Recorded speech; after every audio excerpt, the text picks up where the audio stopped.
crofo. What he be suku mo. Passing there, you bad the cura.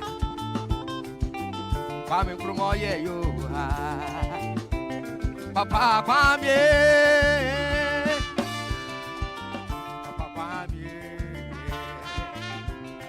Kwame Nkrumah. The great man and son of Africa.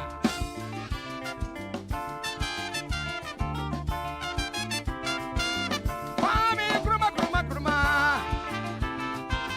Kwame Nkrumah. Kwame Nkrumah. Kwame Nkrumah. Kwame Nkrumah.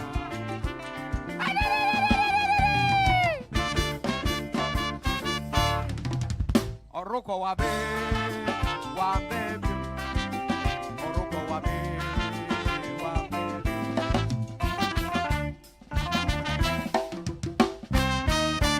Yay! Oroko wabe, Oroko wabe.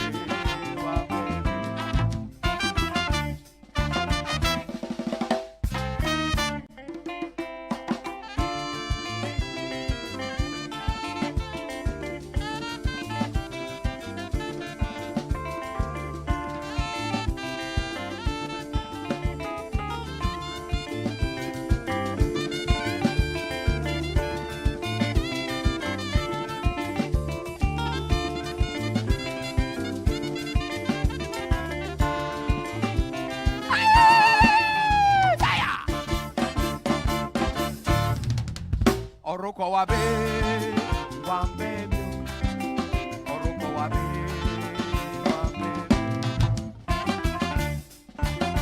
Koda!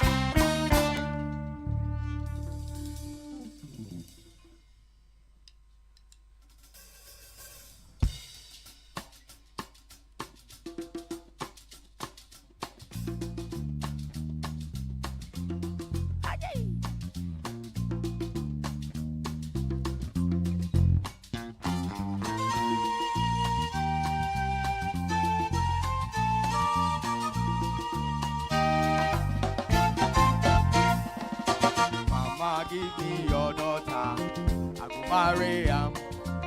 Mama, give me your daughter, Mama, give me your daughter, I go marry him. Mama, give me your daughter, she go be my own, nobody's own. She go be my own, nobody's own. She go be my own. Are you sure, baby? That when I come to you, no one will fight me and say you are hurt. Are you sure, baby?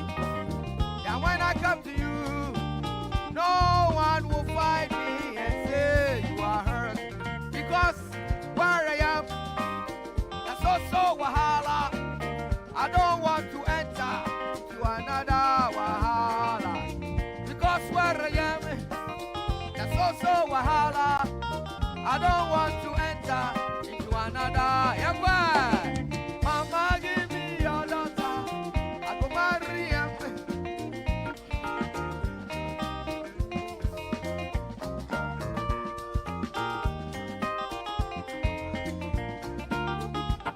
Husband, are you ready? 1, 2, 3, 4, saya.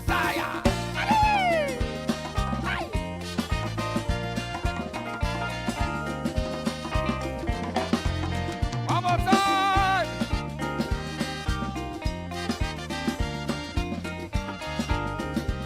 Let's go.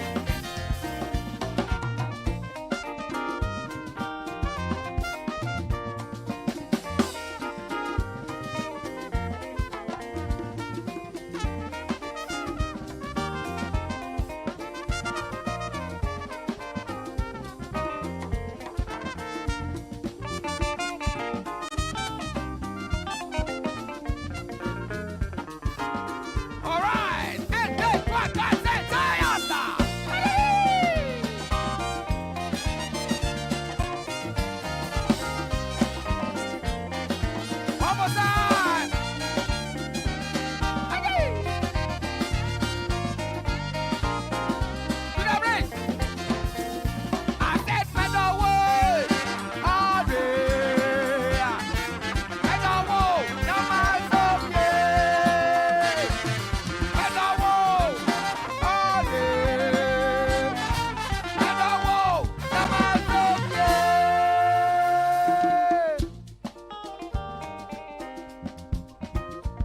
is a love song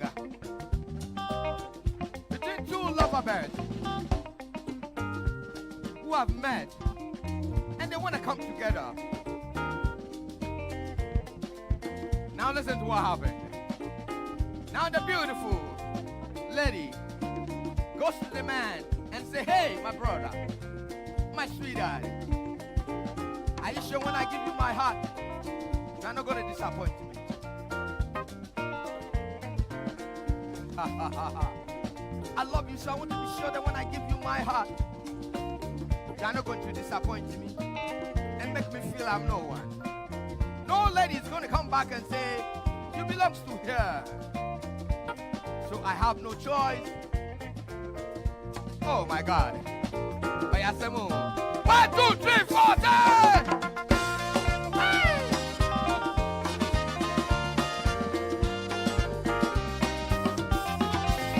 One more time!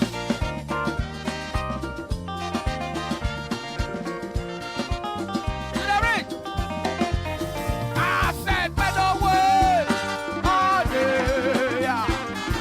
Better words, never stop, yeah. Better words all day. Go now!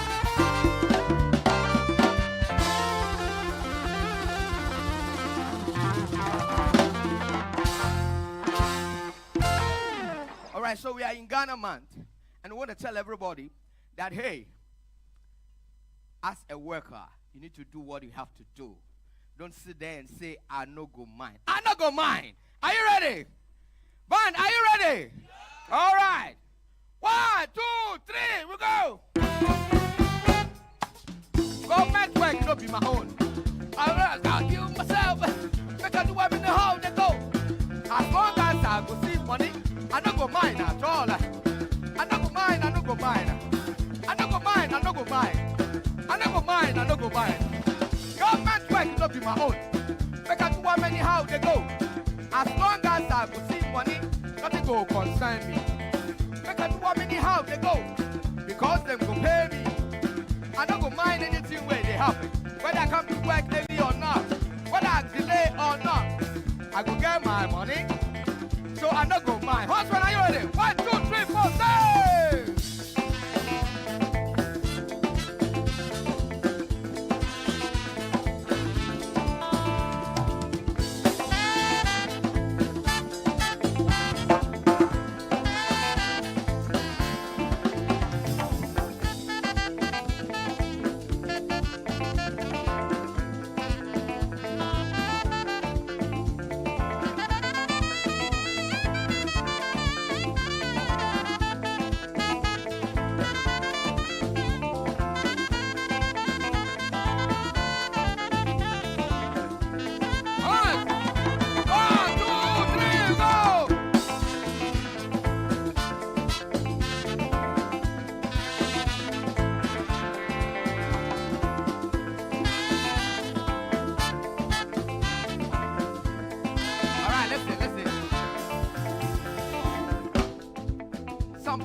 Work.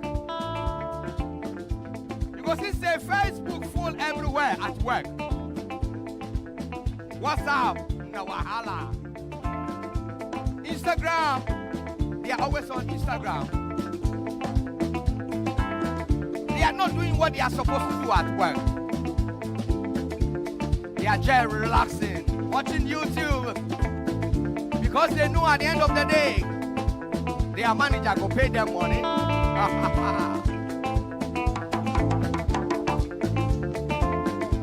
As citizens, we need to be mindful of whatever that is around us.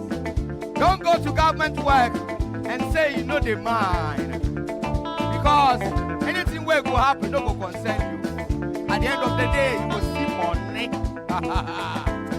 Now wow. Now wow. Husband, are you ready? 1, 2, 3, go!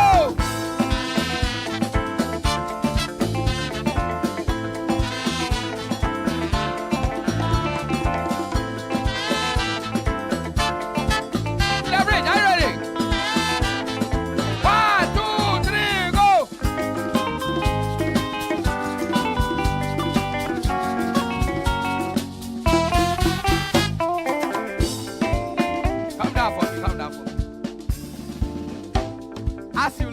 house, in your community, in your neighborhood.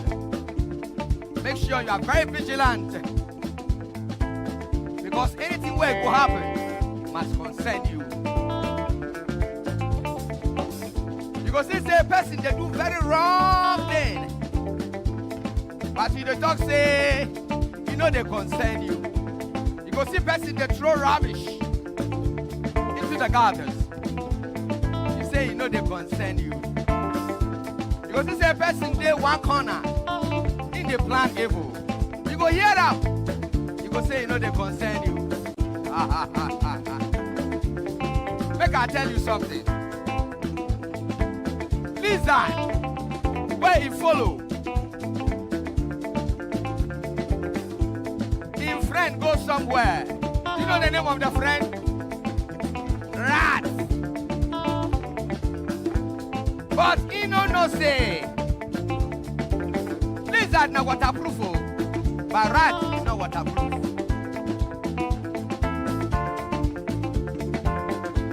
Rat where follow lizard go inside rain. He no say wahala. They wait for her. 1, 2, 3, go!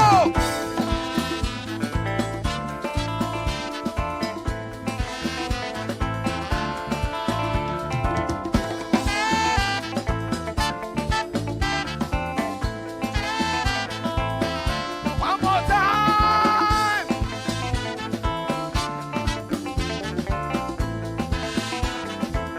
Yo!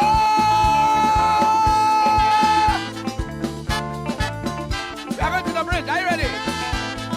1, 2, 3, go!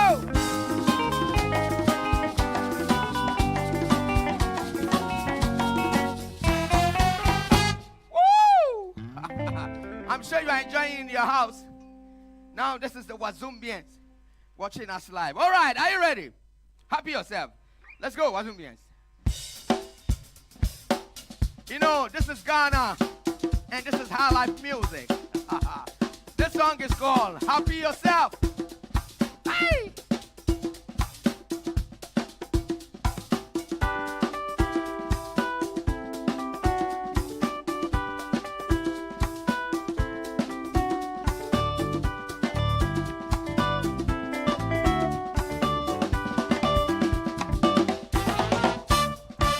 Happy yourself, it's a brand new day. Enjoy yourself, it's party time. Happy yourself, it's a brand new day. Enjoy yourself, it's party time. I go pop on Kroko, I'll touch you by. I go pop on Kroko, I'll touch you by. Forget my Wesley, one jump call. Forget my Wesley. One jump call. I did in my gentleman see. Yeah, I did in the eye. I did in my gentleman see. Yeah, I did in the eye. From my hands out. From my hands out. From my hands out. Yeah. Happy yourself. It's a brand new day. Enjoy yourself. It's party time. Happy yourself. It's a brand new day. Once man, are you ready? Hey, go. 1, 2, 3, again.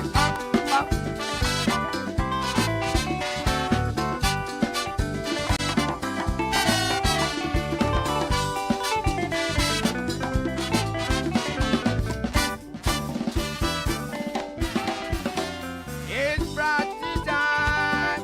Come and listen. It's party time. Come and listen. Bring your dancing shoes and the floor. Bring your dancing shoes. Hold some brother, lady. Come and listen. I say hold some sister, brother. Come and listen. I say hold some brother, lady. It's party time. Happy yourself.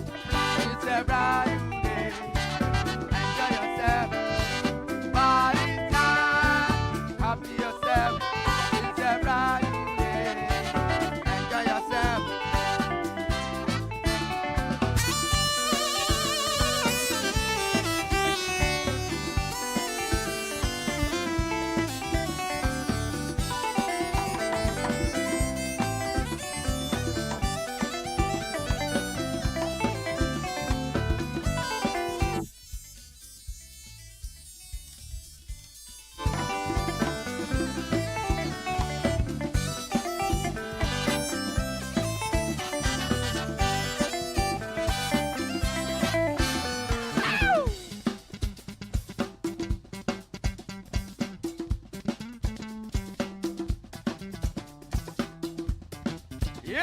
fire.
Party time.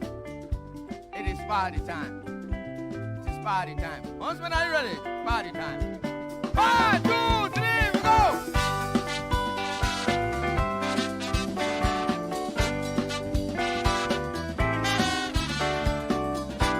Hola!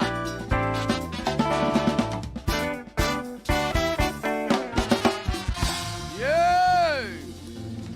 Thank you.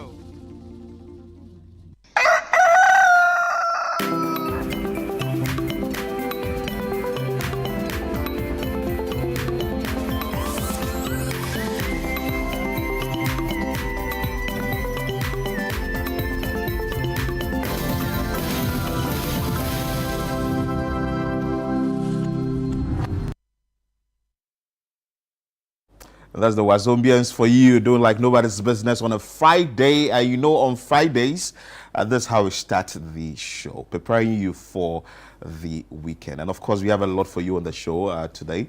I am Philip Nilhate. And my name is Chris Carter, and we're excited to be here with you, obviously also because it's the weekend.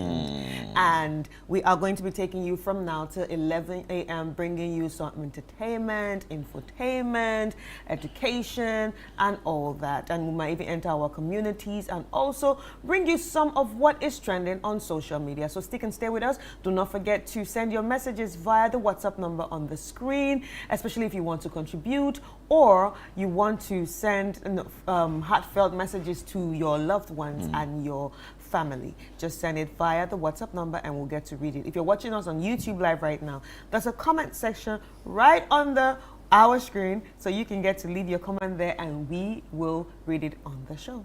And as part of the show today, we'll be having a conversation with the National Identification Authority. So we are expecting your comment, your questions, very important. The number is on the screen. You can join us with your questions so that we will have a conversation with the National Identification Authority. I'm sure that there are a number of things you want to ask them. We will give you the platform so that you can ask them. But you can join us via our text line and or our WhatsApp line, which the numbers are on your screen. But let's start. I want to say a very big thank you to all the donors and all the individuals that supported the Easter Orphan Project.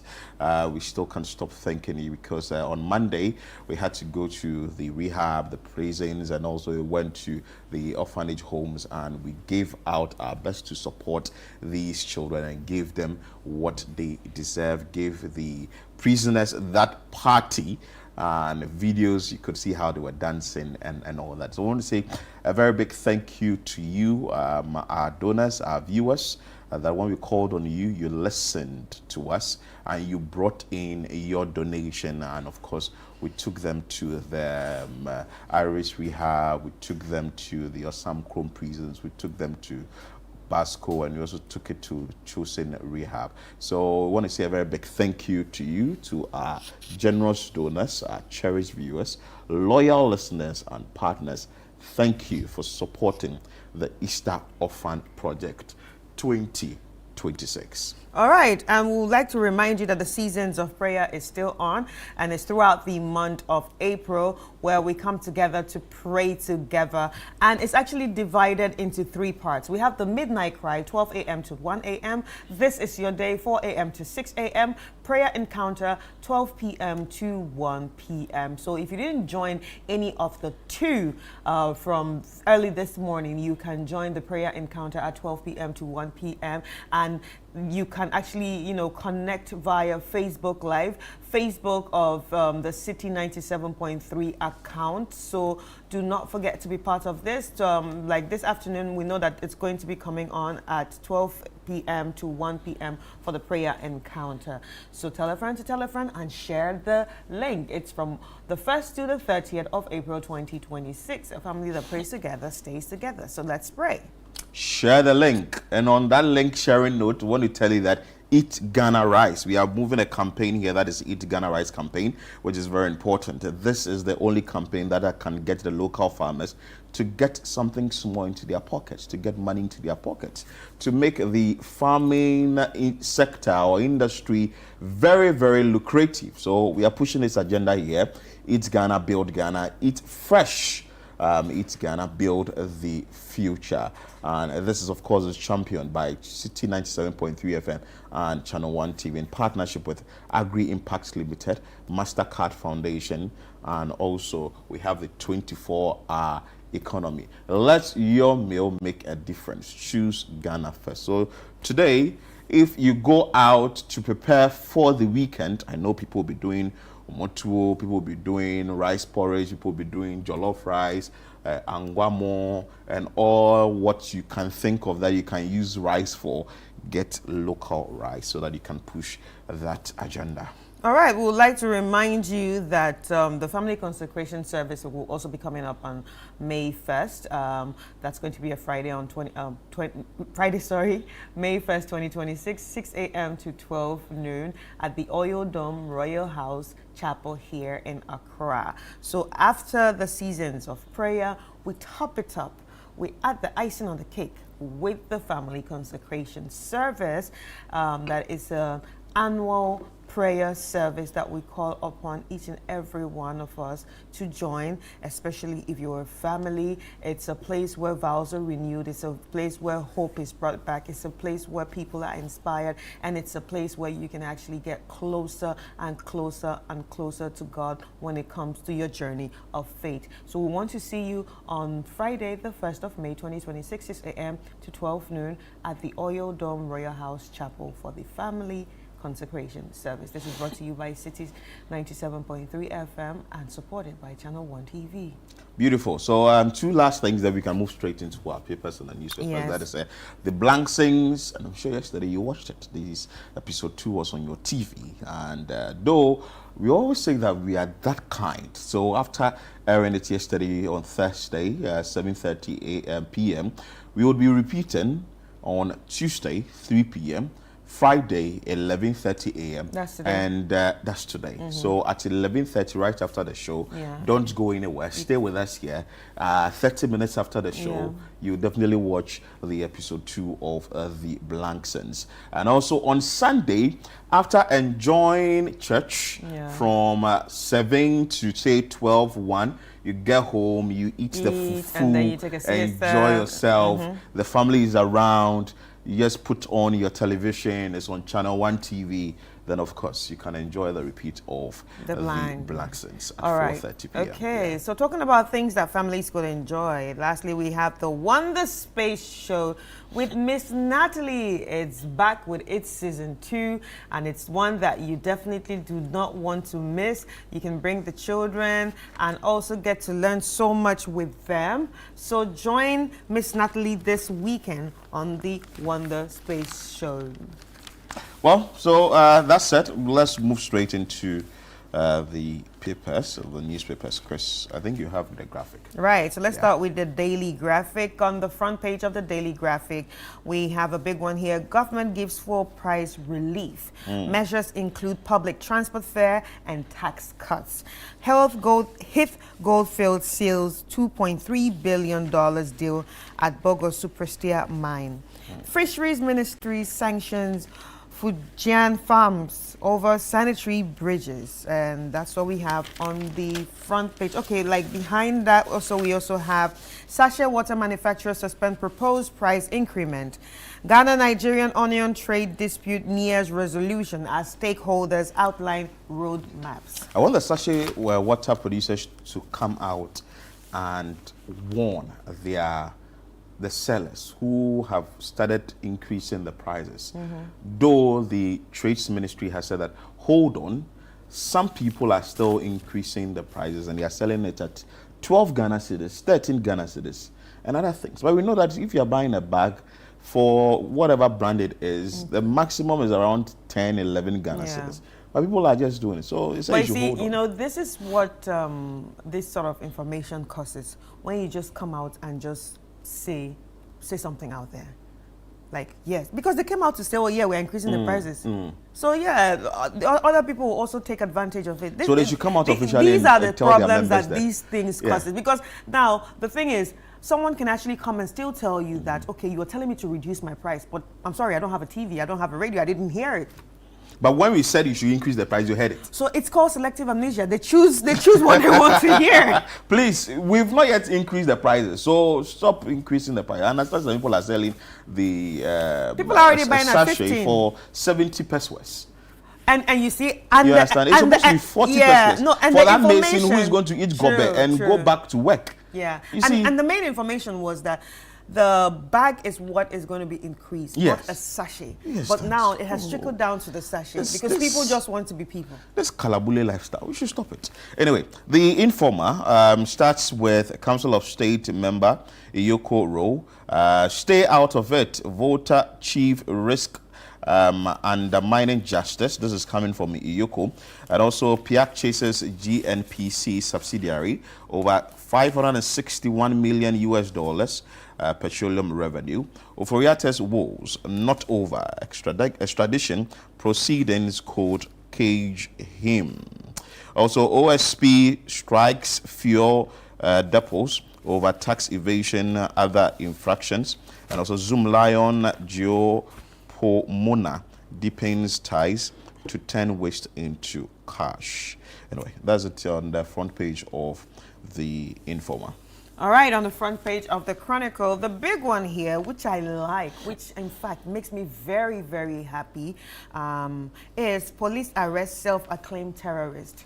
And now, if you don't know the story about this guy, he actually went on TikTok live and then made a no, not TikTok, like on TikTok, I made a video to tell Ghana that, you know what, He's going to start with churches? yeah, Ghanaian churches are next when it comes to terrorism. And at the end of the day, do you realize, like, when they found the person, he's not even from any of these countries that are causing terrorism.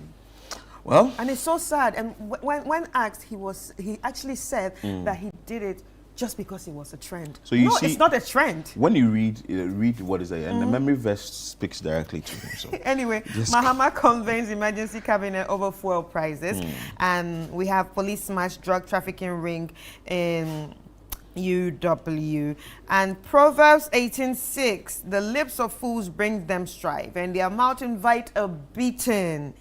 Obviously, he's going to get the beating. So that's it. Yeah. So on the front page of the Inquisitor starts with alleged procurement breaches. Imani flags Ghana gas. And also stop press homeowners to sue Beaufort. Yeah, Beaufort properties over structural defect at Riviera Apartments. And also NPA Comog launch 2026 Safety Week. Passing of Dr. Ofosu Ampofo's father officially announced. Yeah. Wow. All right. The front page of the Herald, we have politicians, CSOs, and media caught in double standard over Pristia Bogoso and the Mine Gold mines. Mahama Care Rose platform to improve patient access. Iyoko dodges legal technicalities in $17 million gold deal ruling. Cabinet cushions Ghanaians with fuel tax cut amid price surge. NAM1 rejects Iyoko's claim linking Council of State members to men's gold. Okay, so on the front page of the Ghanaian publisher starts with the Trafigura, maybe the name is mentioned correctly. The Banks Heath Goldfields $2.8 billion deal. And also NPP revises election guidelines. AG challenges OSP power. You can see the Dr. Justice Shrimside, Deputy AG and Minister for Justice and Special Prosecutor Kisi Ejapin's pictures there. Questioning mounts over ENP's mine takeover. This you can find on the front page of the Ghanaian publisher. All right, and we have here on the Ghanaian Times, transport operators reject Toyota Voxy ban. Call for stakeholder engagement. NPRA cracks down on pension defaulters, recovers 27 million Ghana cedis. Prophet arrested for alleged threats against VIP. Will make Gomoa Ghana's tourism hub, and this is by the Gomoa Central MP, Kwame Asari Obeng, aka A+. I like what he's doing in that constituency. Okay, so I actually have another paper here. Yeah. Daily Guide. On the front page of the Daily Guide, we have Nana arrives Benin for election observations. We know that the elections are going to be taking place in April the 16th, I think. And MPP revises internal election guidelines. AG-OSP clash over power to prosecute. Mass dead fish wash ashore at Tema. Wow, that's troubling. 2 killed, vehicle burned in Bosumtwe violence. Okay, so let's move straight to citynewsroom.com and bring you some stories on our news portal. Starts with comply with Tier 2 pension rules or face prosecution. This is coming from the National Pensions Regulatory Authority, NPRA, warning employers. We will support Publican AI System, Importers and Exporters Association, COPEC, fuel tax cuts, long overdue. And also OSP case, let the real party defend itself. This is coming from Prof. H. Kwesi Prempe, who is actually speaking there. Owabi Barakasi water treatment plant risk shutdown over pollution. 9 dead after boat capsized on Volta Lake. NSRA, that is the National Road Safety Authority, findings on Toyota Voxy use bogus. This is coming from a transport operators. That conversation, we really have to go deep into it, and some of the transport operators are actually rejecting that report. Anyway, Kwame Ga, not above the law. This is the member of the Council of State who that Yoko is after. Yoko tells Voter Regional House of Chiefs. Mahama orders fuel tax cut after emergency cabinet meeting. FDA police probe a dead fish at Tema shipyard. Okay, so just some of you, Amaliba, we will proceed with the ban on Toyota Voxy vehicles. That one is also there, so we'll be following up keenly on this particular story. That's a story that is of great interest because a number of people have actually brought the vehicles to the country. Yeah. So if it's being banned, what's going to happen? Are they going to sell money? it to us? Are you going to sell it to us at affordable prices? Very affordable prices. Then we can use it for as family cars. So because the thing, if you brought in plenty and at the end of the day, the people are saying that Charlie, you can't take it for a long journey. You have to use it in Accra. Then you have to sell it to the family members so that they can also use it for family cars. Anyway, what more do we have? All right, we have, let's check out channel1newsonline.com for some of the headlines here. Cut energy sector shortfall levy to ease fuel prices. This is the CEMSE telling the government. 9 dead after boat capsizes on Volta Lake. AG, OSP Act breaches Constitution. Mahama orders fuel price reduction. Amaliba, Toyota Voxy ban non-negotiable. Police intensify security in Bosomshui after deadly communal clash. GNFC contains fire at Obinim's guest house in Accra. 2 arrested over robbery of UDS student. Use academic research to tackle Ghana's waste crisis. And this is an environmental consultant speaking, and I think this is very important. World Bank, Sub-Saharan Africa growth too low to meet jobs demand.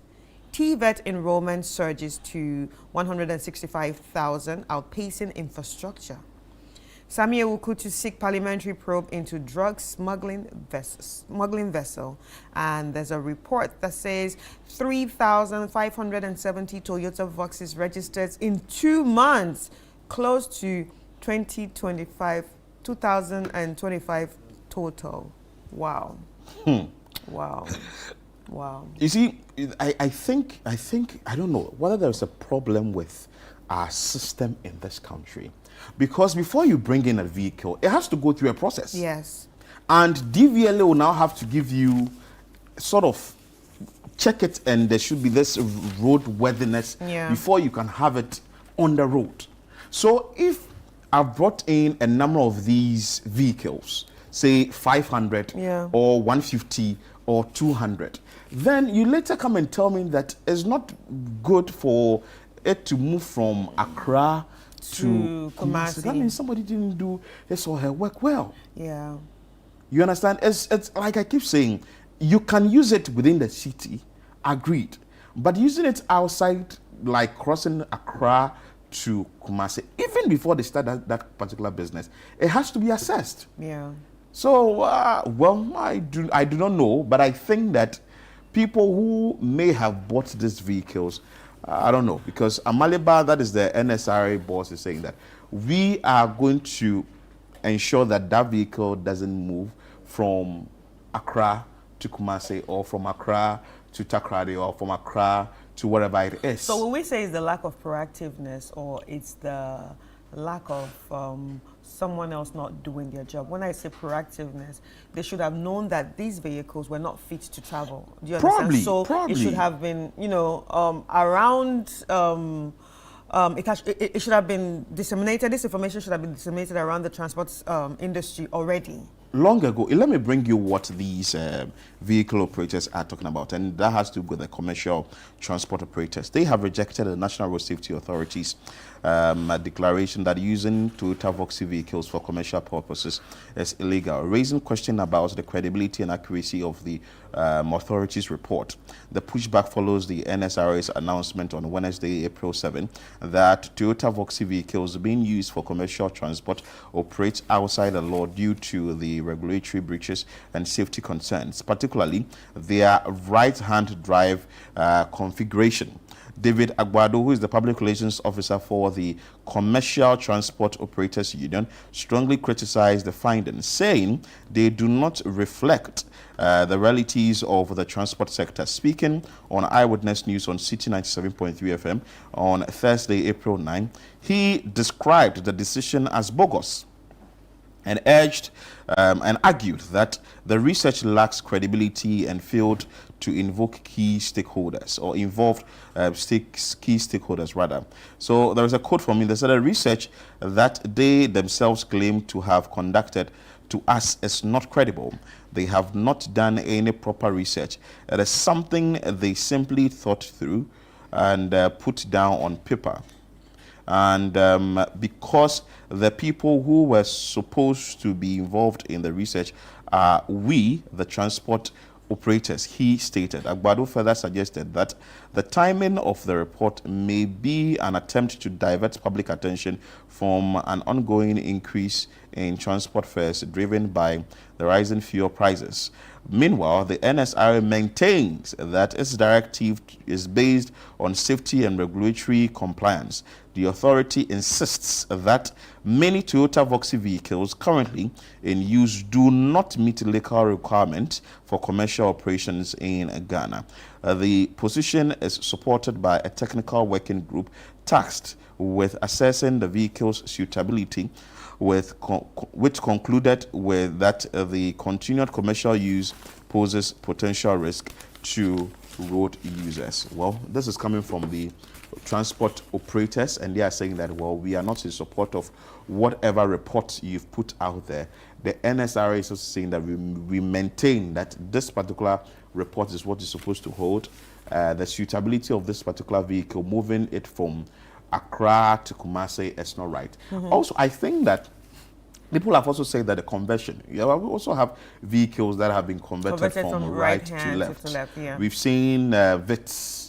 Some VIT vehicles are being converted from right hand to left, and others. Yeah, so, but you know, you see, I don't think the bone of contention is about the conversion. I think it's about the being fit to travel those long distance.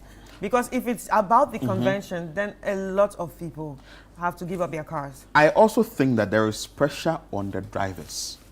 Because if you're expecting that I make an amount of money in a day, I will be moving from Accra to Kumasi because I want to make sales. 2, fatigue. You are tired, but you still want to drive. So a number of things really, so you would want to base it on the vehicle, agreed. But when it comes to the drivers too, it's also very important that maybe they should be checked because there are equally people who are driving that same vehicle that haven't crashed it before. But well, you are right. You are actually right, because this actually reminds me of a podcast I was listening to this morning. The world, I think the world has changed. We are no more in a world of you can do this. We're in a world of you should do this. And you see? That's a bit of capitalism. Yes. So that's why when people even get tired, they want to still go want to do along it. because they need to make their money. You understand? So it's not a world that you can rest. I think that you should make money. Yeah, I think we should, maybe in the course of the show, we should open the phone lines and hear from the Voxy drivers themselves how much they are supposed to make in a day. Yeah. Because if you are giving me a target of maybe 1,000 or 1,005 in a day, and one trip should get me about 500 Ghana cedis, that means I need to do 3. And moving from Accra to Kumasi, that should be about 4 to 5 hour drive. It's not easy because the road is not that smooth. The road is a very bad road.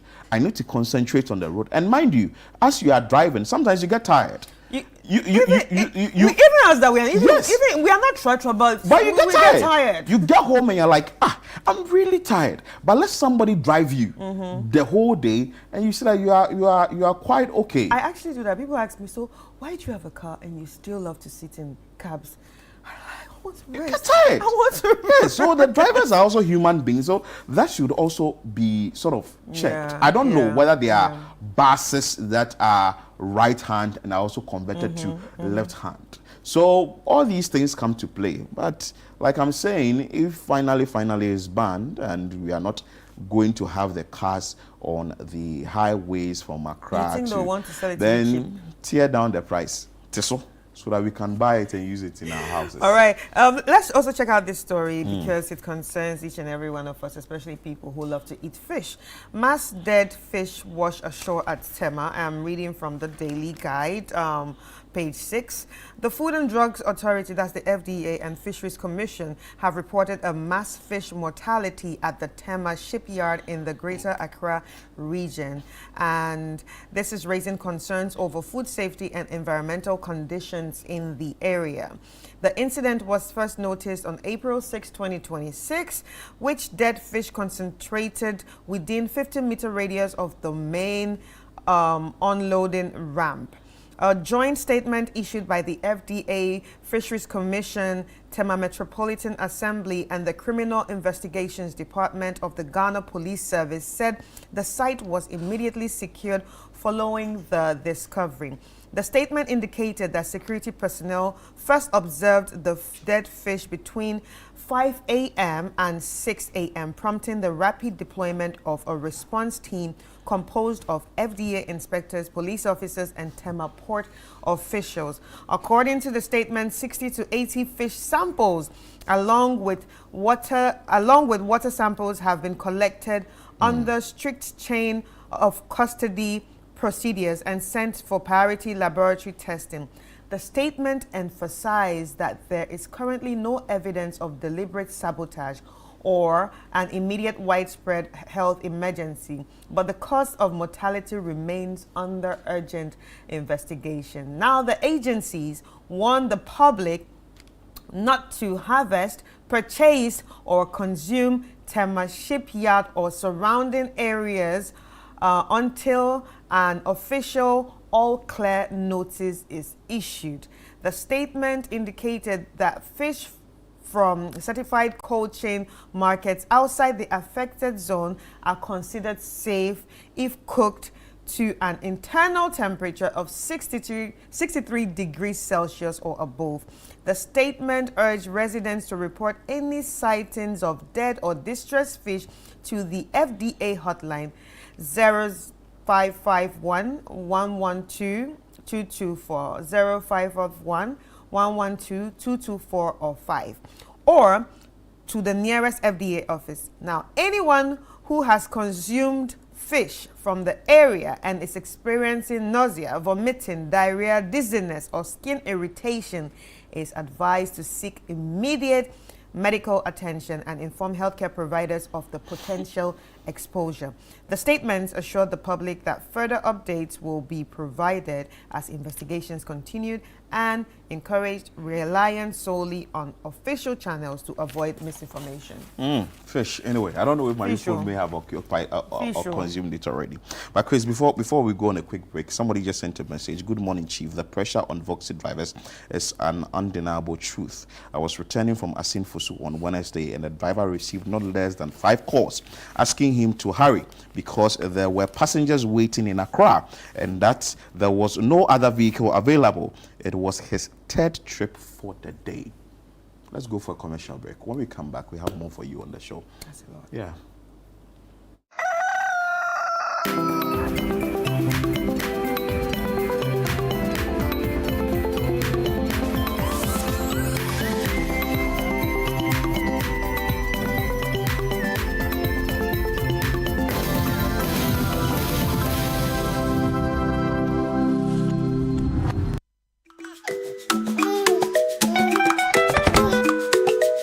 How may I help you today? We'd like to open a bank account.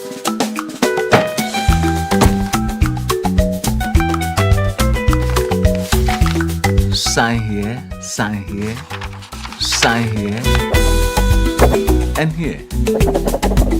And now you draw direction to your house. I need your thumbprint. And I'll need your birth certificate too. No, I need the original. A lot has changed since you bank like this. So have we. We've made it easier than ever to open an account online and bank on the go through our mobile app, online banking, and more. EcoBank, a better way to bank your way. Sign here, and here. EcoBank, the Pan-African Bank.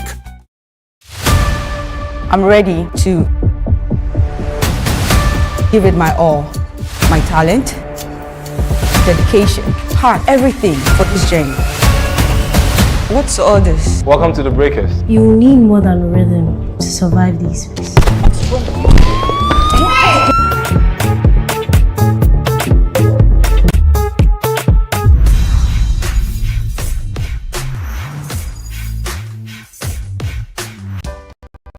In my line of work, a confident smile is everything. Kale Charcoal Toothpaste keeps me on top of my game and ensures my smile is always radiant and bright.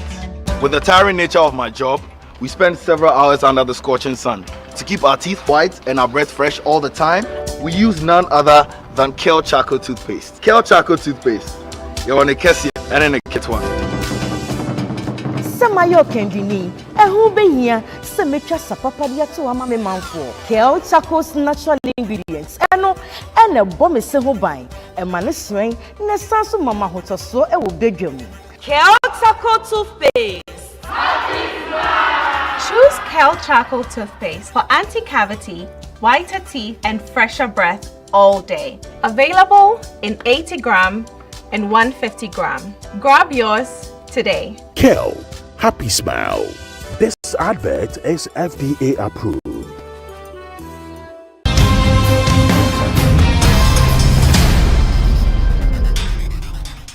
On Footprints this Friday, we sit down with Dr. Ninaku Kweno, the Ghanaian scientist and engineer widely recognized as the father of the internet in Africa. He takes us through his educational journey and shares how he helped expand and shape the growth of the internet across the continent. A level, you had physics A, mathematics A, yes, applied maths A, yes, and then chemistry B. Yes. Jesus Christ. I mean, really the person who helped a lot was more like Rollins than many people. Rollins? Yeah. With policy direction? Policy direction, meaning that he said, and Mr. Pepra was the minister then, and he said, this is value-added service. Yeah. So while we are going to change the regulation, we can still proceed. What do you make of generative AI and the way it's invaded every space? Oh, me, I think it's good and healthy. It's good? It's good. It's supposed to be disruptive. The internet was disruptive, but people found their way, isn't it? That's correct. So this one too will be disruptive. Yeah. The things which, can best be done by AI will be done by AI. There's another element coming after the AI, which has to do with being able to solve certain kinds of problems much, much quicker. Wow. Than we could solve them today. So beyond AI, there's quantum. There's quantum computing and communication. Quantum computing is coming. So if you thought that AI was an explosion, wait till you hear about it. In fact, AI needs quantum. Footprints airs on Fridays at 7 p.m. with a repeat on Sundays at 5:30 p.m. only on Channel 1 TV.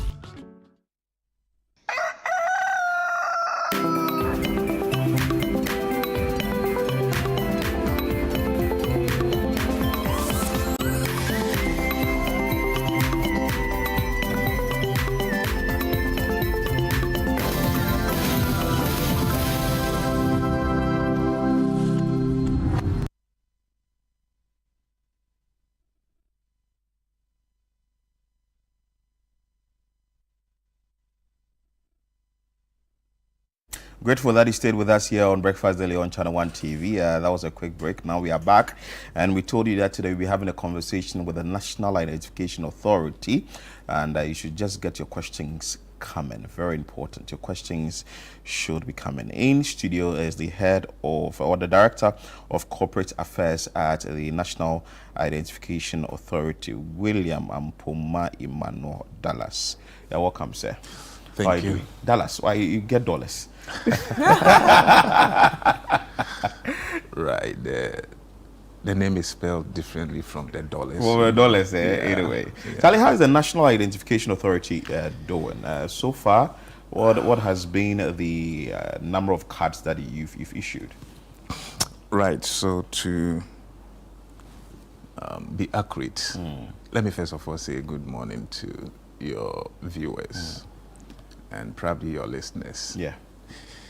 As at yesterday, the National Identification Authority had issued almost 20 million, has registered almost 20 million Ghanaians. And that is the adult population from 15 years up. Okay. So that is the registration. Registration. Okay. But as to the number of cards that you've given out, or the cards that are available for taking, how many cards have you given out? Right. So we've registered almost 20 million. Okay. We have issued the same amount of cards. Printed the same amount of cards. But as at yesterday, we had issued about 18.7 million cards. Oh, wow. Yes. Wow. So there's a difference between the registration, the printing, and the issuance. Oh, okay. So there are cards we've issued that are yet to get into the hands of the applicants. So if you are talking about the issued cards, we've done about 18.7 million. This is across all the centers you have nationwide? Nationwide. Okay. And your centers, well, a little explanation and education about your centers. Are they as just the municipal or the district assemblies in the various areas, or you have other centers that you've created outside the municipal assemblies or the district assemblies? Right. So we have about 292 registration centers nationwide, which means we have district offices in all the 276 district and municipal assemblies. Aside these centers, we have premium centers in 14 regions, save Uti and Bono. Ahafo rather. Okay. Ahafo. So we have premium centers in all the 14 regions. That is Bono East, Northern, Northeast, Upper East, Upper West, Central Region, Western North, Eastern, Greater Accra, and then the Volta regions. Right. Yeah. So I'd like to know, what's the difference between the normal centers and the VIP centers? Not much, just like the passport office. They have prestige, or if you like, premium services for their applicants. The difference is mostly about on the turnaround time. So, for instance, if you go to the district office, we have 4 offices. One at you, or if you like, MRW operator, the one taking your biometrics and then ensuring the card is printed for issuance. And then if you go to our typical premium centers, let me use CalBank for instance, we have about 8 MRW or ATUs there. Okay. And so you realize that once you get to the premium center, if you are spending 15 minutes at the district office, you will spend lesser at the premium center. Right. Wow. Right. That's the difference. And recently you came out with the revised fees for the Ghana card services. Can you share with us what is really the details with the revised fees? You did that on February 2? Right, so that's, let me state that it was approved by the Parliament of Ghana by law. So as we speak, if you are doing replacements at the district office, you pay 200 Ghana cedis. Okay. Replacement as in we have issued the card to you and you've either misplaced it or maybe the cover on the card has torn off or it has gone faint, maybe due to the way you handled it, and you want to replace it. If you go to our district offices, you pay 200 Ghana cedis and you'll be issued with a different card or a new card. That's for the replacement? For replacement. If you are doing updates, maybe at the time of capturing, you see the process is such that once your details are taken, before the card is printed, you are given a receipt to check, whether the information you have provided. And some people don't check? Of course, you know, some people will get to the center and they'll tell you, I'm in so much hurry. You just show it to them and say, go ahead. Yes. So maybe later in their lives, when they want to do something and they find conflicting information on the card, they may want to do an update. Okay. So if you are doing an update of, say, date of birth, name, or even the picture on the card, that is also 200 Ghana cedis. Yes. Okay. So wow. Why would I want to change my face? Now I don't have beard. Okay. Maybe tomorrow I decide to grow beard. I look at my card, I look at myself, no. I realize it's going to be a problem. I want to look just the way I am now. You can come to our center. And you pay 200 Ghana cedis for yes, for updates. So, yeah, all right. So all the updates on our primary, which is primary update or primary information, those are the details that will be captured on your card. So for instance, your name, date of birth, height,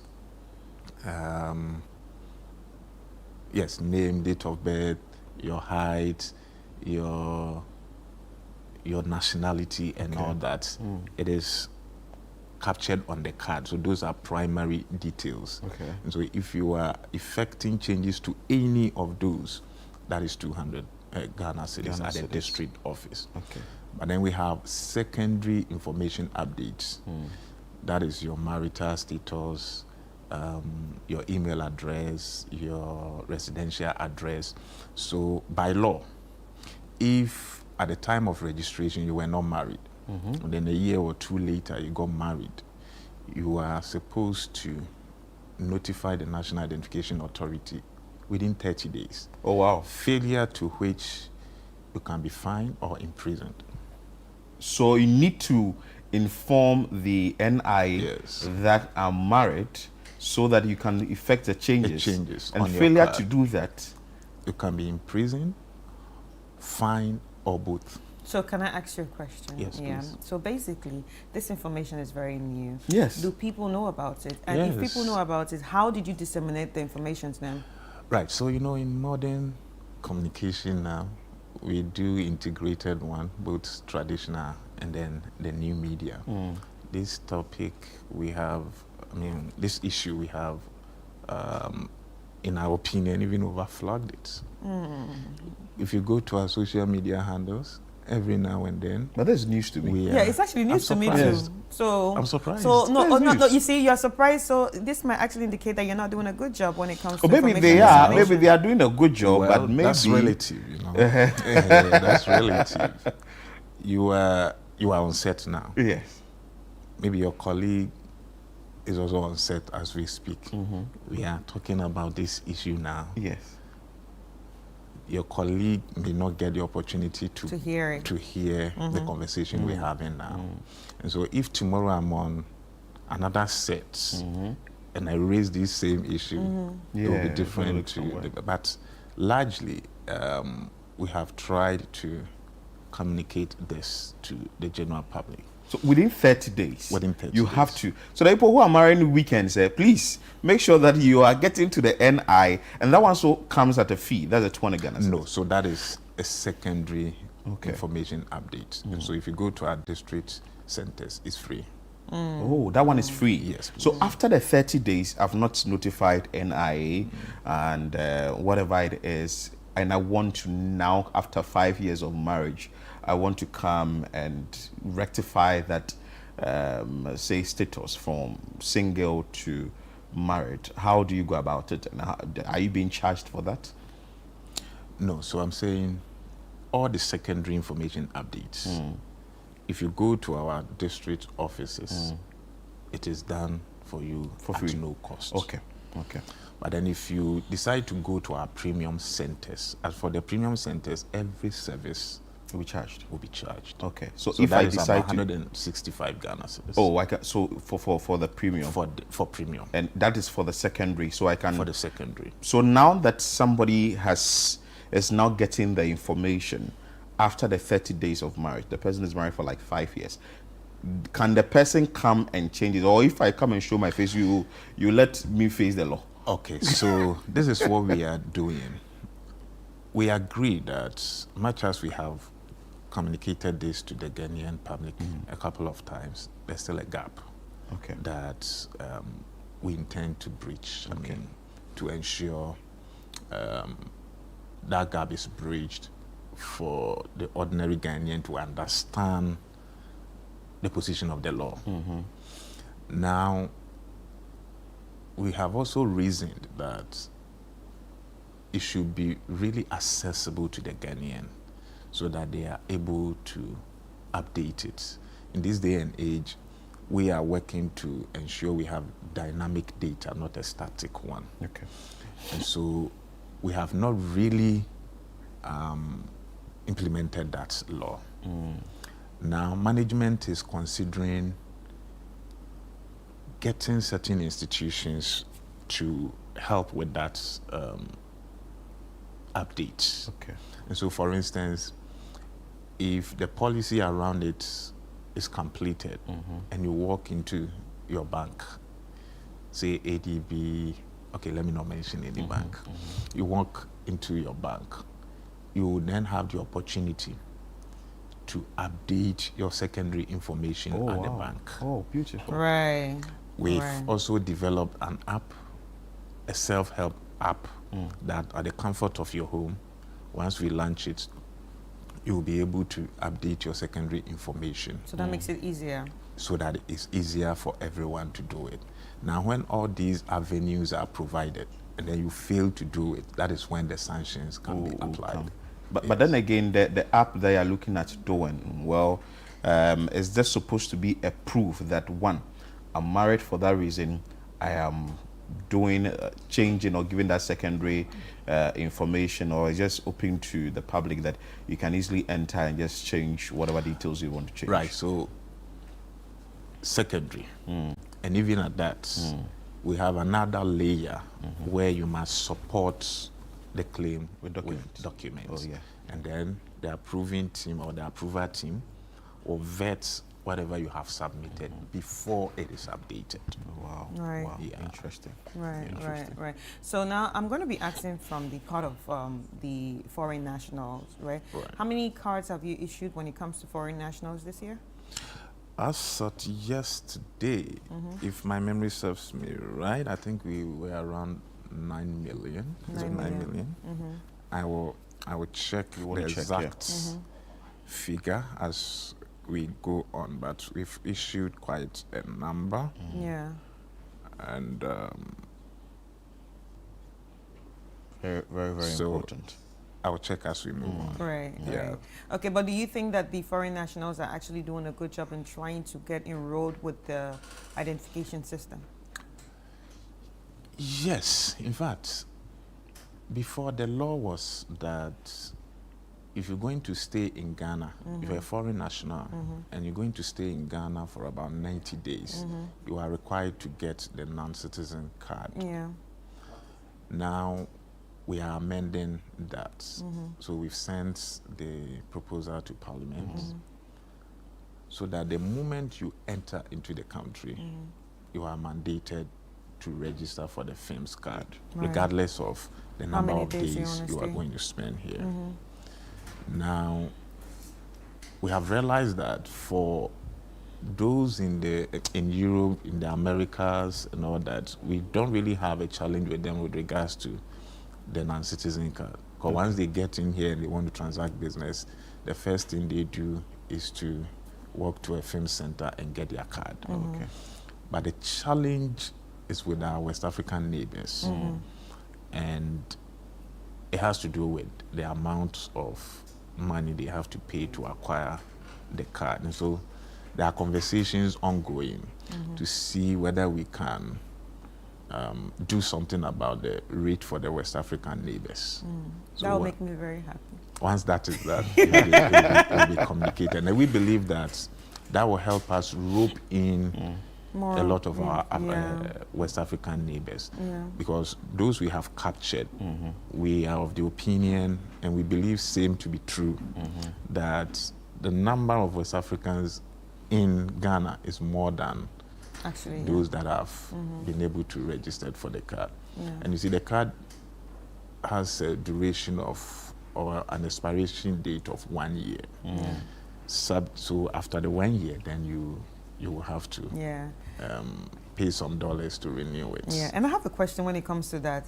Say I have the card as a non-citizen, and yeah, I paid for just 1 year, and when you're going to renew, say the months, maybe the months have passed by, and I did not renew. I'm supposed to still pay for the whole year. So basically, if I lose 1 year, or maybe I'm not in the country and I lose 1 year and I come back, I'm supposed to pay for the extra year that I'm not here?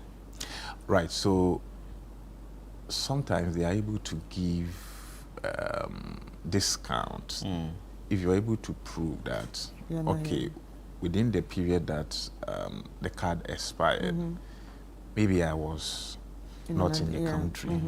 Your passport should be able to bear you witness that, yes, I wasn't in the country, I got in this time. So they do some calculations and they take something out of it so you can pay it. But without evidence, you still would have to pay. Yes. Okay. Now let's enter into this one. There's an exercise that you are yet to embark on for the registration of children. Yep. Okay. When is it starting and from what age to what age? Right. So the National Identification Authority has mandated by law to register every Ghanaian, both home and abroad. Decided to divide the process into 3. Okay. So 0 to 5, 6 to 14, and then 15 and above. So as I indicated earlier, for the 15 and above, which we classify as the adult population, that is what we have done about, we've issued about 18.7 million cards. Now the focus is on 6 to 14. 6 to 14. But then in 2024, the authority registered children aged 6 to 14 in certain districts, about 164 districts in the various basic schools. Unfortunately, there were hitches because some of the areas, when you register, you are unable to print because of poor network. So they had to bring it back to Accra to print. We distributed those cards last year, 2025. Unfortunately, most of the kids had relocated or changed school. And so we had to send those cards to our district offices so that the parents, together with their kids, could go and pick them. We have learned something from that exercise. And so next month, hopefully, we are starting another mass registration for kids aged 6 to 14. This time around, we want to do instant printing and issuance. So that the moment the kid come, you take the kid through the process and you guardian bind the kid. So what that means is we are asking all the kids to come with their parents because they are minors. Nice. So they have to come with their parents. After registration, then we bind their details to their parents. Issue the cards to them instantly. So we will be starting hopefully next month, and we are looking at registering about 3.1 million of them. So we start from the Volta region. And Uti. It will be simultaneous. From there, we move up north to do the 5 northern regions, and then we will descend to the southern part of Ghana, Bono East, Ahafo, Ashanti, and then you will come down to... So parents should make sure that they bring their children for the registration. Exactly. Okay. And we are doing this at the point that they are in school, because that is when we can capture them. Everybody. So you do it in the schools? In the schools. Oh, nice. Yeah, in the schools. And kids who are also not in school, but living around where the school is located, are also allowed to come in to register. Oh, wow. I saw you put out some recruitment notices. Is it for this particular exercise? That is for the 6 to 14 registration. 6 to 4. And you are done with the recruitment process? We've closed the portal. We are sorting out. And very soon, we will call the shortlisted ones for the next stage, which is the screening and subsequently the training. The training, very important. So now, someone is watching. The person knows that I should go register and get my Ghana card. I want to ask this question before I come to the next one. If you want the Ghana card fresh, how much are you paying for that? At the district office, if you are below 25 years, it's free. Oh, okay. You pay nothing. But if you are above 25 and above, you pay 30 cedis processing fee. You pay how much? 30? 30 Ghana cedis. 30 Ghana cedis processing fee at the district level. Okay. And how much is it for foreigners? Foreigners are not in that category. Yeah. No, I This mean, is like, for the- if as a foreigner, if you It's come into the fresh. country and you want a fresh Ghana card, how much is it? That's about $120 for the FIMS card. Okay, so now I want to find out from you, educate the public, what really the Ghana card is used for. Because you've seen people saying that I can use Ghana card to transact To fly. and other To things. fly to another country. NI, what is the Ghana card used for? I don't know if you recently saw a trending social They media reacted post to it. We have. They reacted. Yeah. They issued a statement. We will go into that statement. about using it for payment. Yes. Yeah. You enter into it. So now, what is the Ghana card used for? Right. So let me start from Ghana, and then I'll move to our brothers and sisters in the diaspora. So here in Ghana, every transaction that requires the applicant to be verified by law, you are supposed to use the Ghana card. Okay. And so, for instance, if you are registering for your SIM card, it is a Ghana card. And so recently you heard the minister responsible for communication, Samuel Nate-George, telling Ghanaians about the re-registration exercise of the SIM card. They've had a lot of conversations with the NIA. In the previous re-registration, they did not do it with using the data of the National Identification Authority. Okay. So this time around, they want to integrate it so that we are able to reduce fraud to the barest minimum. And so if you are registering for SIM card, you will need the Ghana card. If you need a bank account, you will need the Ghana card. Whether a citizen or a non-citizen, you need the Ghana card. So non-citizens will use the FIMS one, that is the non-citizen card, and then citizens will use the citizens card. If you are registering for WACBC, they are requiring the Ghana card. Oh, wow. Yes. National service, after university, if you are registering, you need the Ghana card. If you are acquiring a passport, you will need the Ghana card. If you are acquiring a birth certificate, you will need the Ghana card.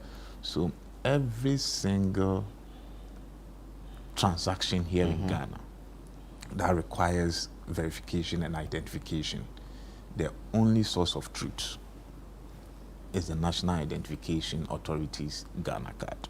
Wow. For even the application of visas, we are still having conversations with the embassies so that, these are states on their own. And so you cannot really force them unless you have, civil engagements with them. So we are still engaging them. And we are exploring the possibility of these embassies requesting for the Ghana card when you want to acquire a visa. And so far it's been positive. We are hopeful that we'll be able to strike that deal so that going forward, if you are applying for a visa, you will still need the Ghana card. If you are registering for your land, your car, you are acquiring a license, driver's license, you cannot do without the Ghana card. Now, those in the diaspora, if you are a Ghanaian and you have the Ghana card and you want to travel from, say, Canada to Ghana, you do not need to acquire a Ghanaian visa. With just the Ghana card, you can buy your tickets and fly to Ghana. Oh, wow. Yeah. With just the Ghana card, yes, from Canada? As a Ghanaian? Yes. You fly straight to Ghana. So you don't need a visa? You don't need a visa as a Ghanaian. As a Ghanaian? Yeah. Right.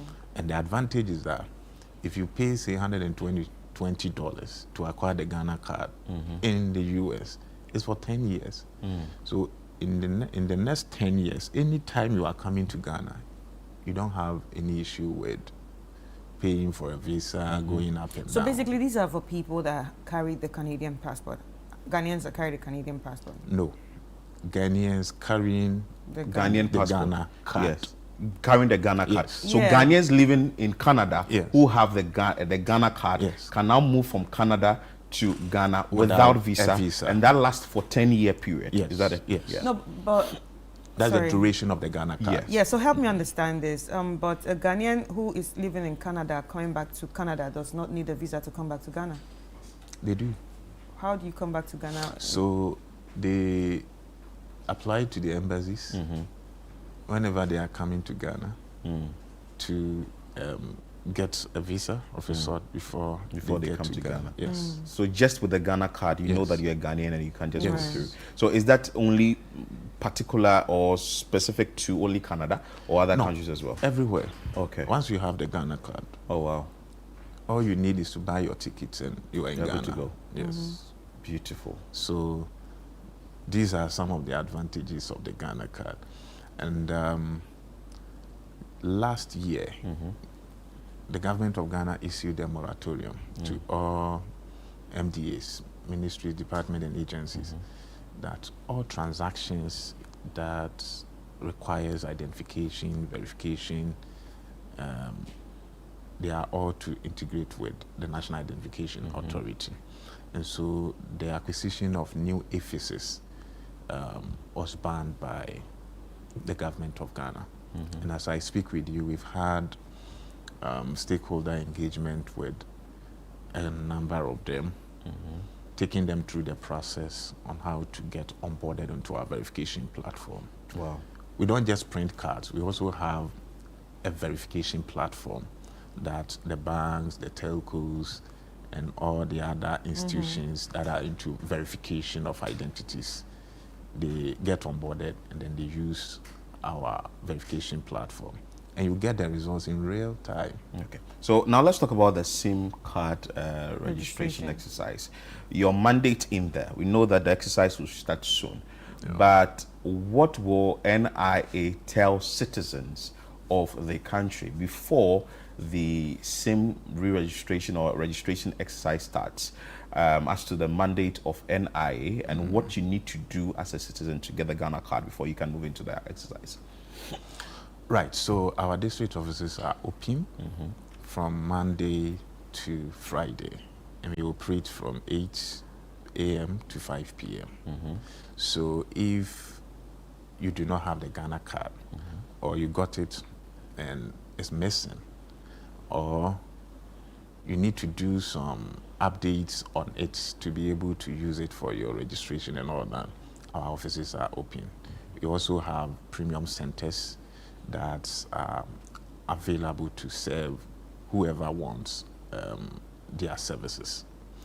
We are even coming up with a 24-hour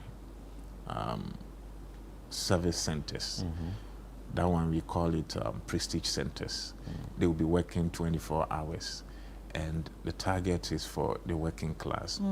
Because you come to work from 8, sometimes from 5 a.m. to 5 p.m. Yeah. And if you want to do anything on the card or even register for it, you get free at the point we've closed our services to the public. So we are going to operate 24 hours and even on weekends, so that whoever needs our services beyond our working hours would be able to get them. In the coming days, we will launch it and we will put the centers in the public.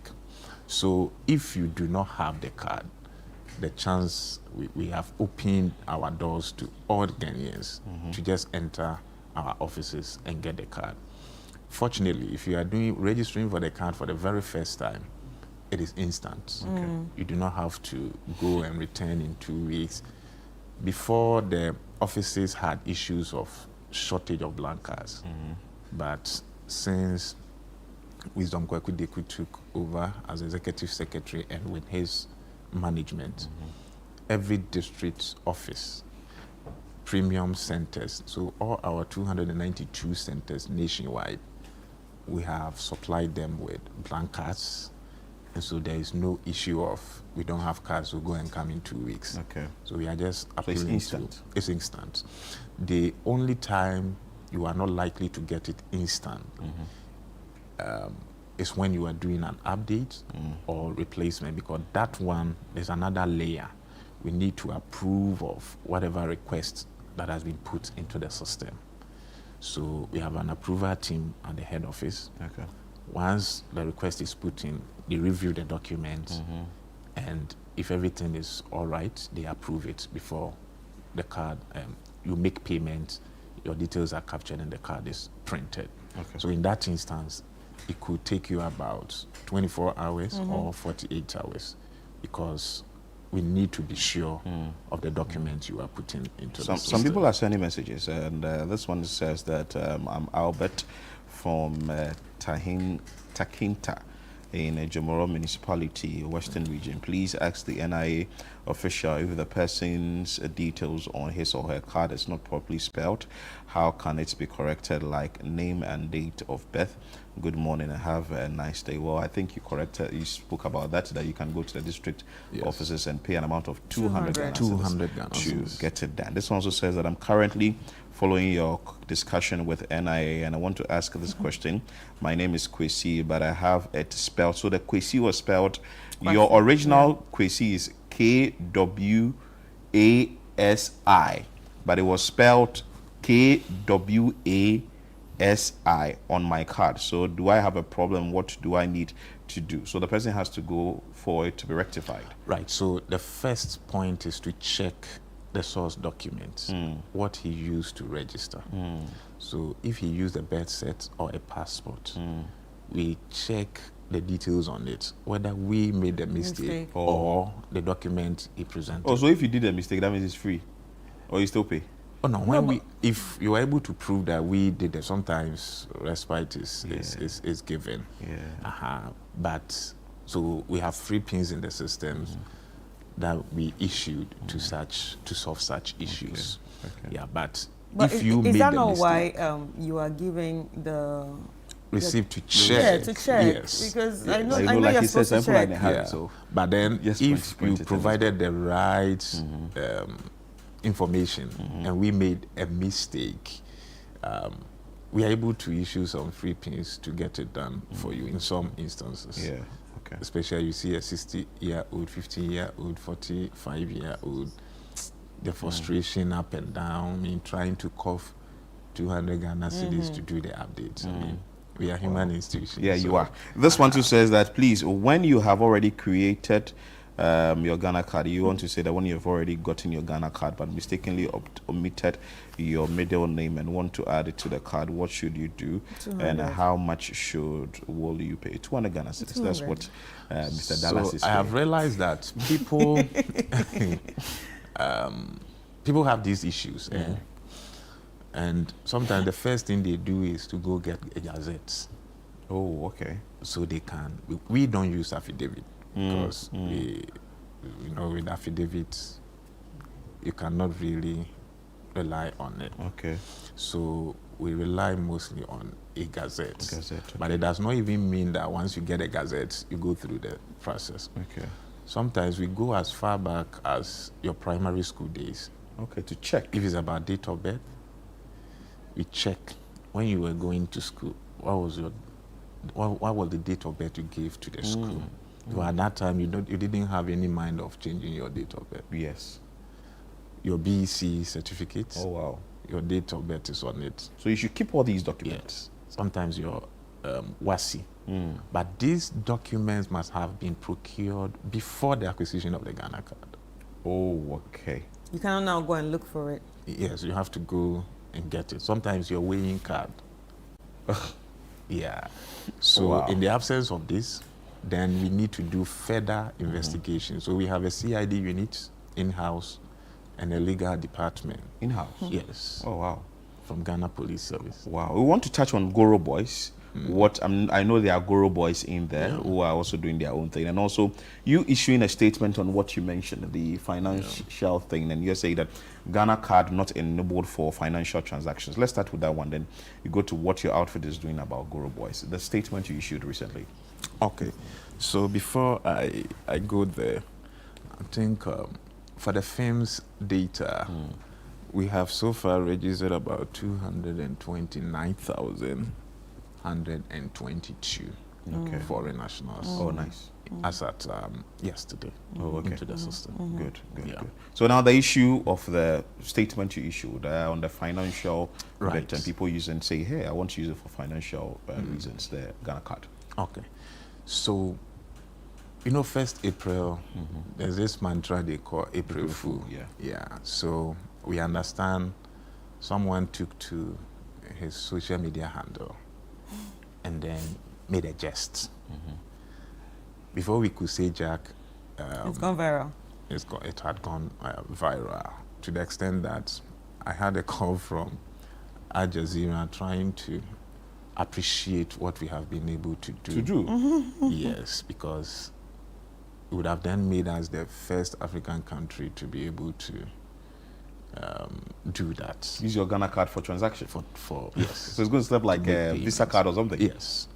So we needed to quickly come out to inform Ghanaians so that nobody will use that as a springboard to defraud unsuspecting Ghanaians.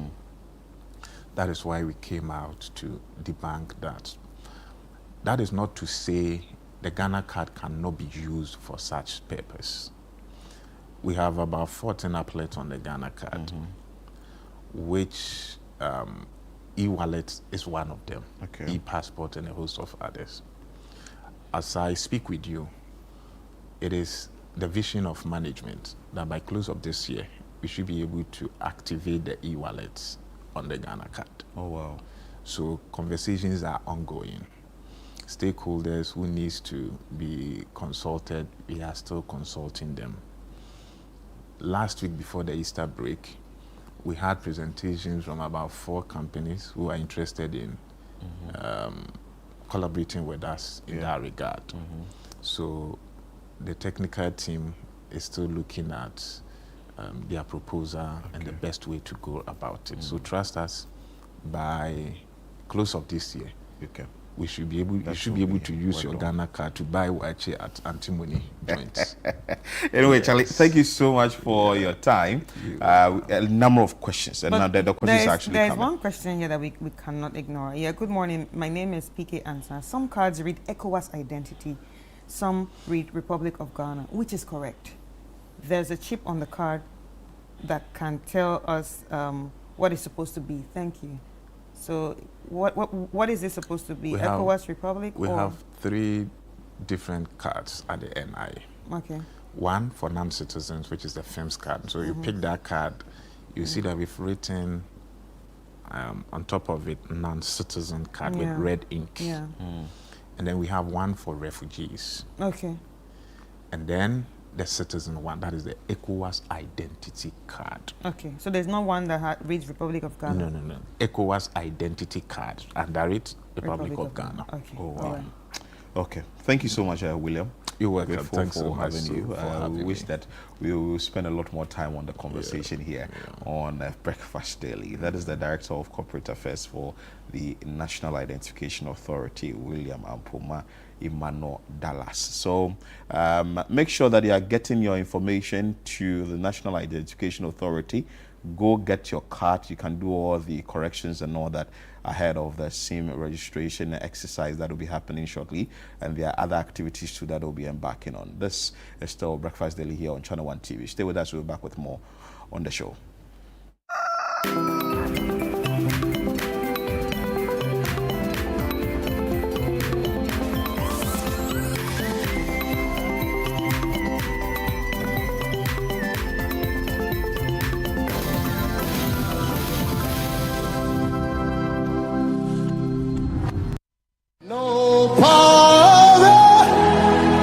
Another year is here.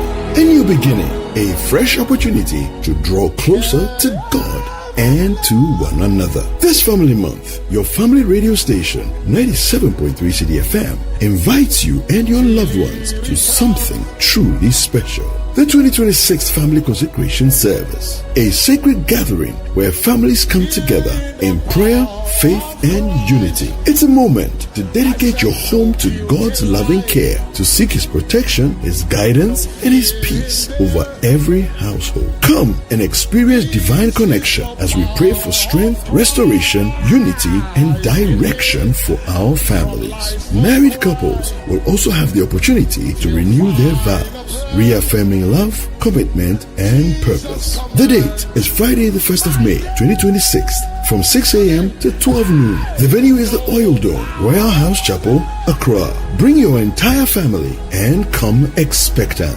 And let's commit our homes into God's hands. 2026 Family Consecration Service is powered by 97.3 CDFM with support from Channel 1 TV, because the family that prays together stays together. Calls me in the power for Christ the solid. Wow, this is 1998. I can't believe I'm turning 50. When I look back, all that I can remember is all I've been given: life, friendships, family, and dedicated fans. And I still have a seat in a beautiful industry, enjoying the opportunity I've been given to serve Ghana. I'm made in Ghana. But check this out. Channel 1 TV says they want to celebrate me. They say I'm a good example. Is it true? For my 50th birthday, I'm going to build a pediatric emergency center at Menchia Hospital. That is why all these young and vibrant celebrities are coming out to Plus 233 on the 18th of April to come so that we throw this amazing white party together to raise money for that hospital. Kwame Eugene, Kidi, Kim Paluta, Amrado, Miss B, Sister Fia, a free year, Kwabna, Talent, Abiana, Akwabwa, Abochi, Brothers, Raskuku, Adina, and another friend of mine, Andy Dusty on the 1 and 2s. He is not young. 9 p.m. till you are tired of listening to great music. I know that Channel 1 wishes that they could bring all of this excitement for free, but because we are trying to build a pediatric emergency center at Menchia, please be happy to pay 1,500 for VVIP and 1,000 cedis for VIP. See you there.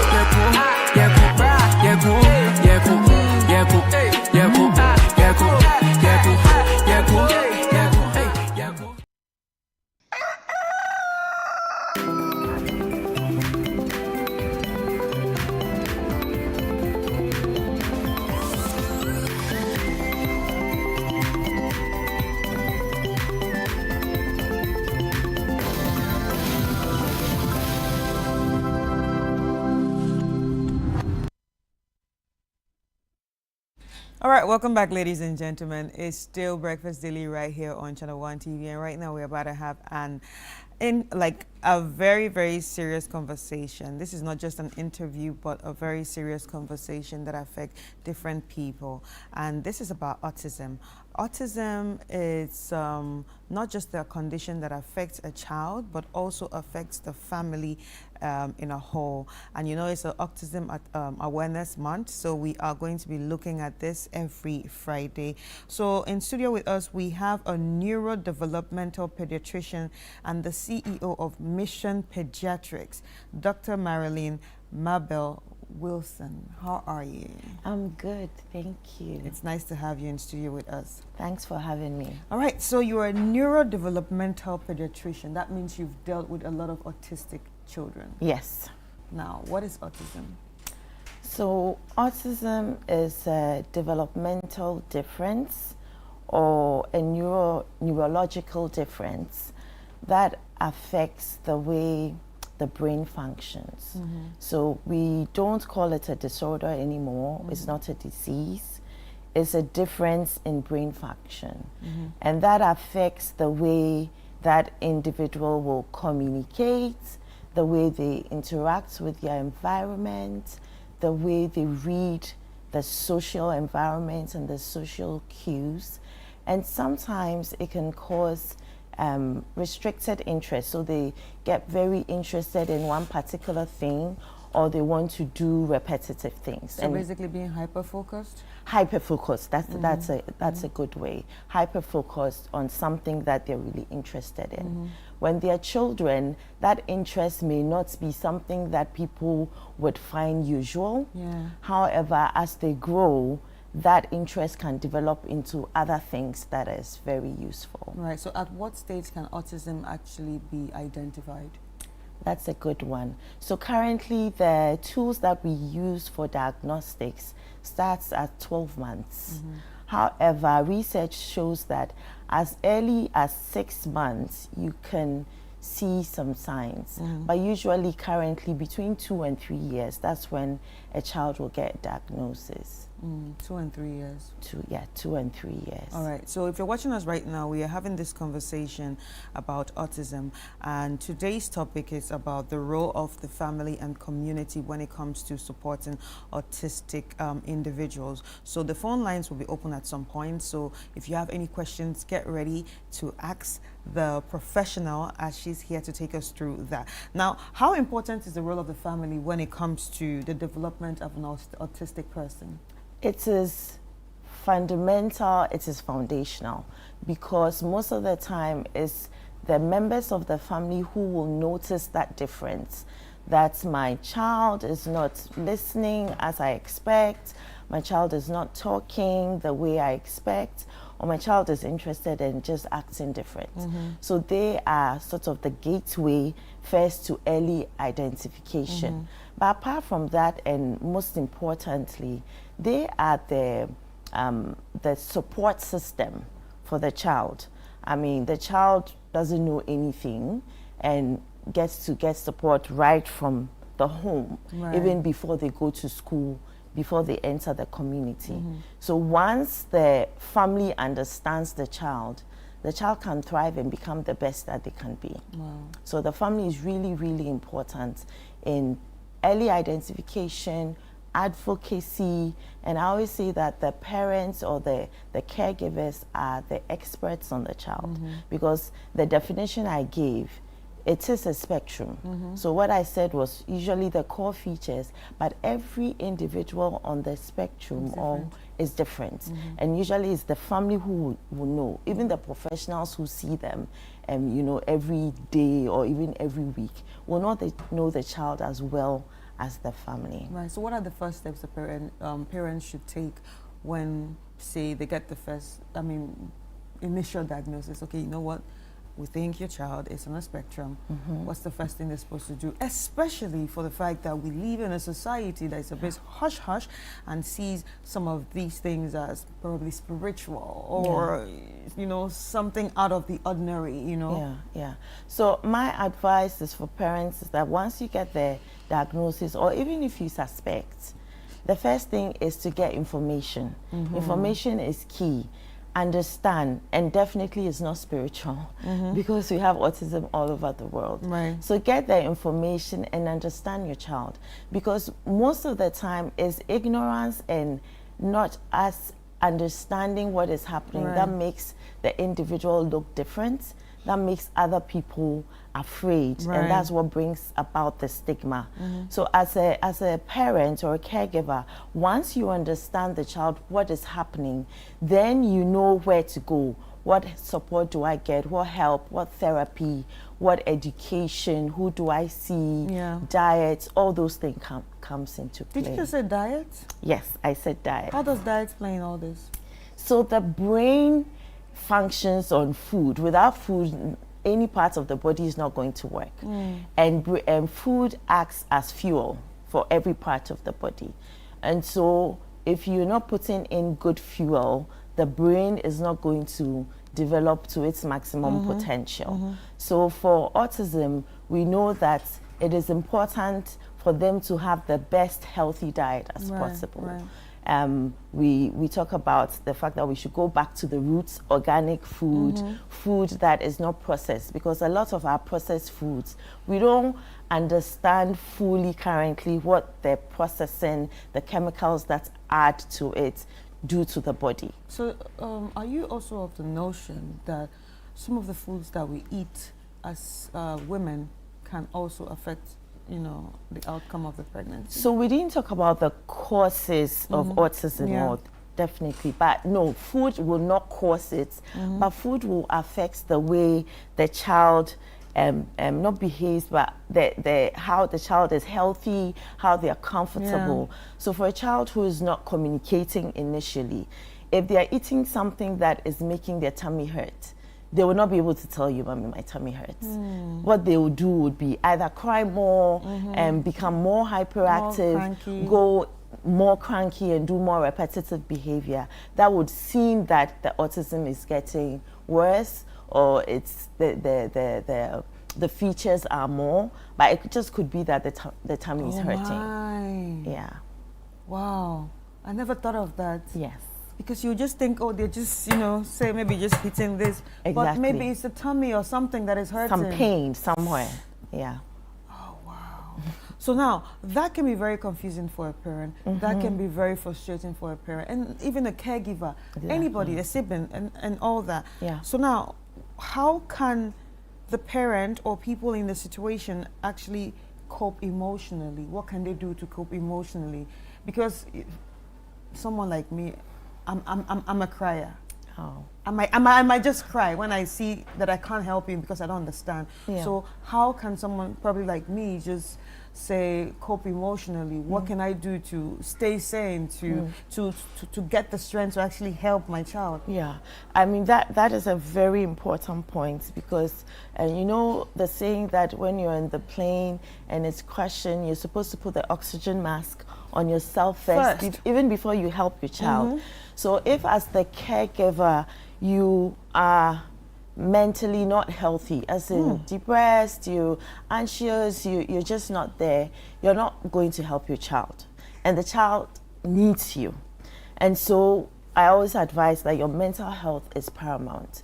What other parents have done that has helped is getting a community around you. So talking to other parents who are walking the same journey, joining a support group. Are there support groups in Ghana? Yes, there are support groups. Currently, most of them are virtual. So, you know, a WhatsApp group, sometimes they try and meet and they connect individually and meet. But I mean, it's important to talk to somebody. I advise that if your family is a healthy family, then you need to let your family know as an extended family. And that's the advantage we have in this parts of the world, that our extended families are very close. So if they do understand you, they can help, because sometimes you need respite. I mean, you need to maybe go out and have a drink and and dance with your friends just to keep you going, and you have to leave your child with somebody. But you need to leave your child with somebody you trust, so that you can have that peace of mind to you know, unwind and get your mojo back before you get back into battle. So what are the common mistakes that you've seen that families have made when it comes to managing an autistic individual in their house? Okay, so I think that I wouldn't call it a mistake, but it's the hope that this will go away without me doing anything about it. Oh, he's just a boy, he'll get better. Our cousin didn't talk till he was 5 and he's now very well. So let's just wait and see. And that's a big one that families get caught into. It's not their fault. Usually it's the hope that, oh really, my child is not that different. Let me just wait and see, everything is going to be okay. But we talk about early intervention, knowing that the brain, I said this is a different operating system. However, because this individual is on the earth, this planet Earth, they do have to function, and so they need to learn some of the things that their brain doesn't, you know, absorb or learn naturally, and that's why they need therapy. So the earlier they start supports and therapy, the better. So what kind of environment actually is best for a child with autism? So, as I said, they are individuals and they are very different. But any environment that will support the child. So, a loving environment, an inclusive environment. So, an inclusive environment means that the environment has been modified and changed to suit the features and suit the needs of that child. But really, it doesn't have to be special. Any community of people who are willing to try, be kind, to be loving, to observe and see that, oh, this child usually does this when this happens. Let's change it and see what happens. It's supportive. But professionally, if the child is not communicating well, they'll need speech therapy. If they have sensory integration issues, they would need occupational therapy. Some will need cognitive behavior. There are quite a number of therapies that the child needs. Are these therapies expensive? Yes, unfortunately. I like the way you told the truth. Yes. You didn't have to beat around the bush. You didn't say, no, they are expensive.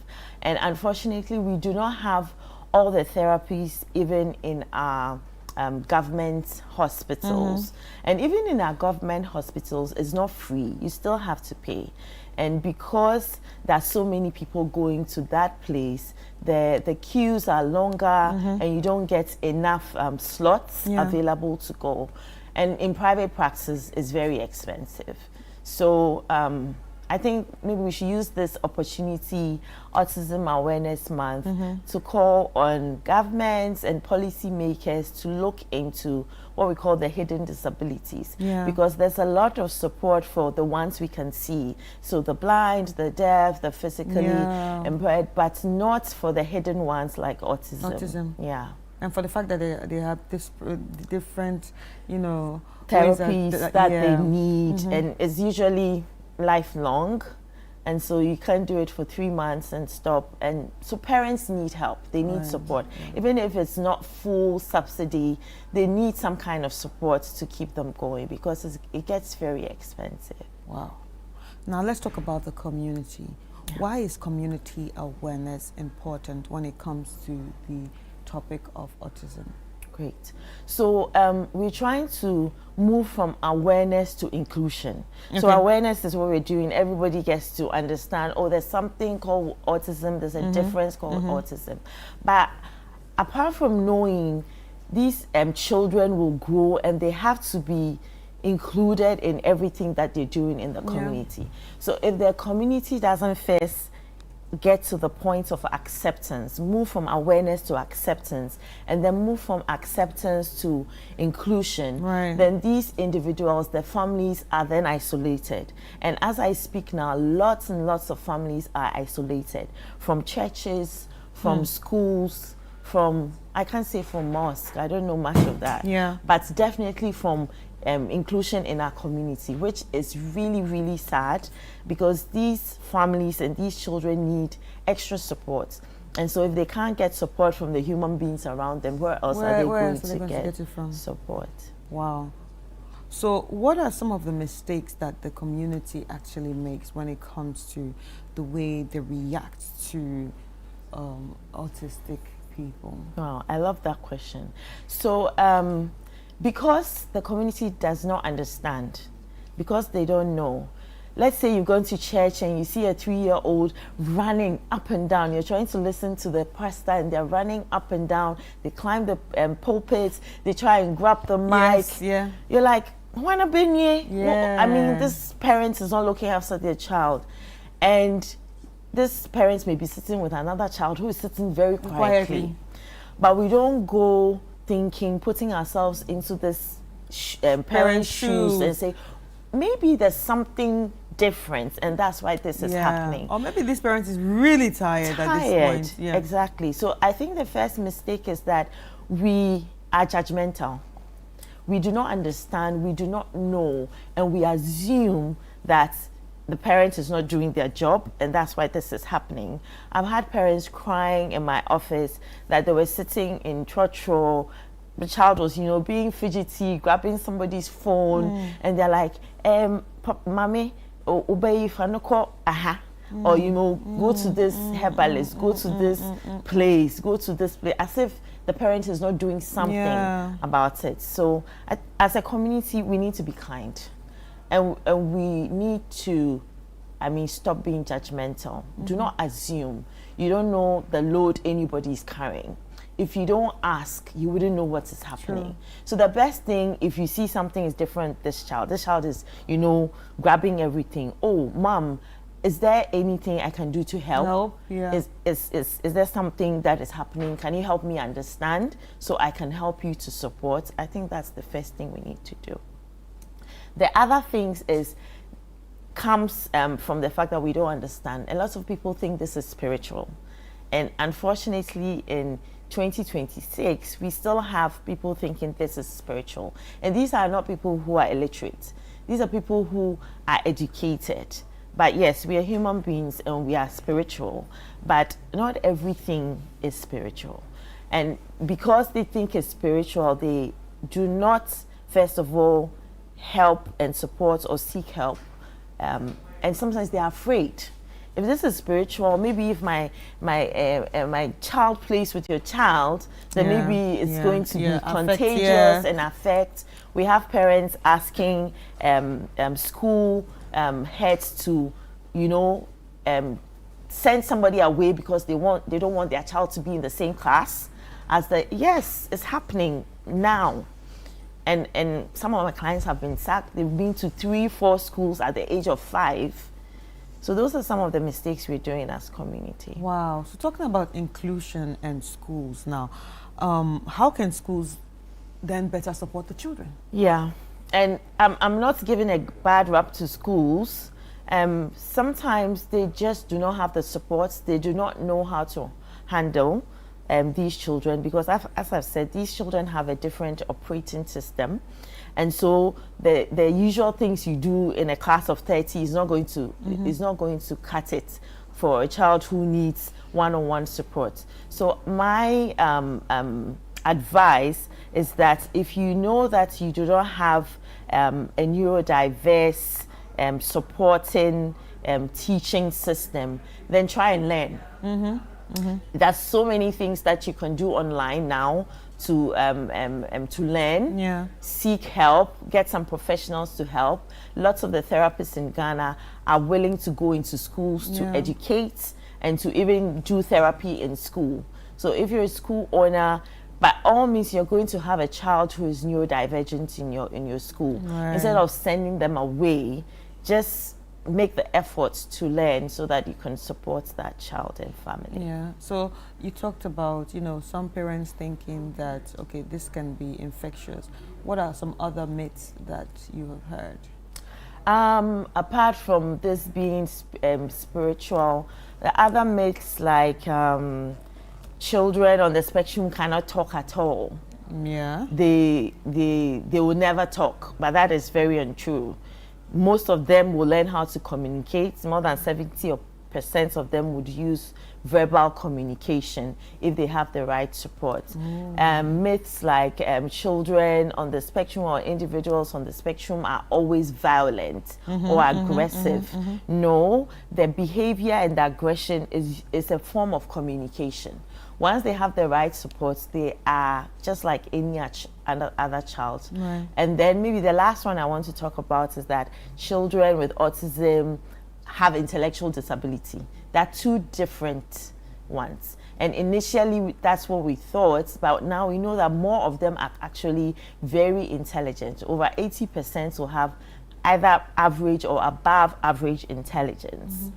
But it's the way we teach that has to be different. Can they ever live an independent life? Yes, a lot of them live independent lives. I have parents who are on the spectrum who bring their children in to be diagnosed later. So these are parents who are working, they have a family, and we have, famous people who are on the spectrum, like Elon Musk, who's independent and a billionaire. But there are lots of ordinary people who are on the spectrum, who are independent. Right. So Yeah. you just talked about Elon Musk, and Yeah. I also realized that a lot of people also found out later on in life that they're on the spectrum. Yeah. Do you think we all need to go and have a test? No. I remember my professor telling me that we all need a little bit of autism to be successful in life. Yes, it's a different operating system. So by all means, if you look at the myriad of features, by all means, each one of us will have one or two, but it only becomes a diagnosis when your features are stopping you from being the person you're supposed to be. So if you're an adult and you realize that, okay, I'm communicating, but I'm having so much trouble in my workplace, I cannot interact with people, I can't read their social cues, I'm always, stepping in it and making being awkward, and that is worrying you. Because of that, you're not getting promotions or you're making mistakes, then why not? You need to check it out. All right. Thank you so much. But where can people reach out to you? We are at Mission Pediatrics. We are a full team at Mission Pediatrics at Kokomlemle. Do you want me to give a number? Yeah. Okay, so you can reach us at 0247 241447 or 0203 923925, I think. But if you Google Mission Pediatrics, you'll definitely find us. All right. Thank you so much. Ladies and gentlemen, so we've been speaking to Dr. Marilyn Marbell Wilson, who's a neurodevelopmental pediatrician and CEO of Mission Pediatrics, and it's been all about autism awareness and the place of the family and the community. This is a very important conversation that we just had. Let's take a quick break, and when we come back, we will be back with more.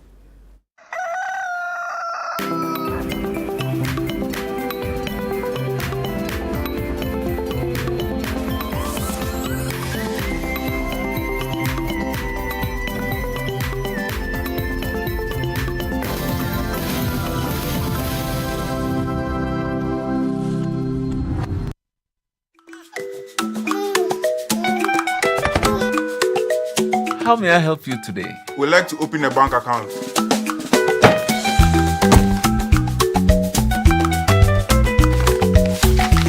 Sign here, sign here, sign here, and here. And now you draw direction to your house. I need your thumbprint. And I'll need your birth certificate too. No, I need the original. A lot has changed since you bank like this. So have we. We've made it easier than ever to open an account online and bank on the go through our mobile app, online banking, and more. EcoBank, a better way to bank your way. Sign here, and here. EcoBank, the Pan-African Bank. We're kicking your year off in all her glory. with more because we got you. You get it? We got kicks, we got scores, we got action, we got roars.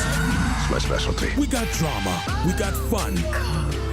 We got more for everyone with an upgrade on us just for you. More channels, more shows, more reasons to stay. We got you. DSTV, we got you all the way. Are you planning to relocate from your company office or house, whether across cities to another town or halfway around the country? You want a moving company you can depend on to get you there? Let me introduce you to Logistics Movers. We are here to help you every step of the way, from planning the move to unpacking the last box and settling into your office or home. We have the expertise, experience, and market understanding and offer fast, reliable, and professional transportation services in Ghana. Our main thrust is to successfully move your business, household items safely, on time, and hassle-free. You can call us on 0246 833 539 or 0244 342 465. You can also send us an email to info@logisticsmovers.com or check our website www.logisticsmovers.com. Why expose your company or household items to theft or damages when you are relocating if it's avoidable? Logistics Movers, we help you relocate. Wow. This is 1998. I can't believe I'm turning 50. When I look back, all that I can remember is all I've been given. Life, friendships, family, and dedicated fans. And I still have a seat in a beautiful industry, enjoying the opportunity I've been given to serve Ghana. I'm made in Ghana. But check this out. Channel 1 TV says they want to celebrate me. They say I'm a good example. Is it true? For my 50th birthday, I'm going to build a pediatric emergency center at Menchia Hospital. That is why all these young and vibrant celebrities are coming out to Plus 233 on the 18th of April to come so that we throw this amazing white party together to raise money for that hospital. Kwame Eugene, Kiddy, Kim Paluta, Amrado, Miss V, Sister Fia, a free year, Kwabna, Talent, Abiana, Akwabwa, Abochi, Brothers, Raskuku, Adina, and another friend of mine, Andy Dusty on the 1 and 2s. He is not young. 9 p.m. till you are tired of listening to great music. I know that Channel 1 wishes that they could bring all of this excitement for free, but because we are trying to build a pediatric emergency center at Menchia, please be happy to pay 1,500 for VVIP and 1,000 cedis for VIP. See you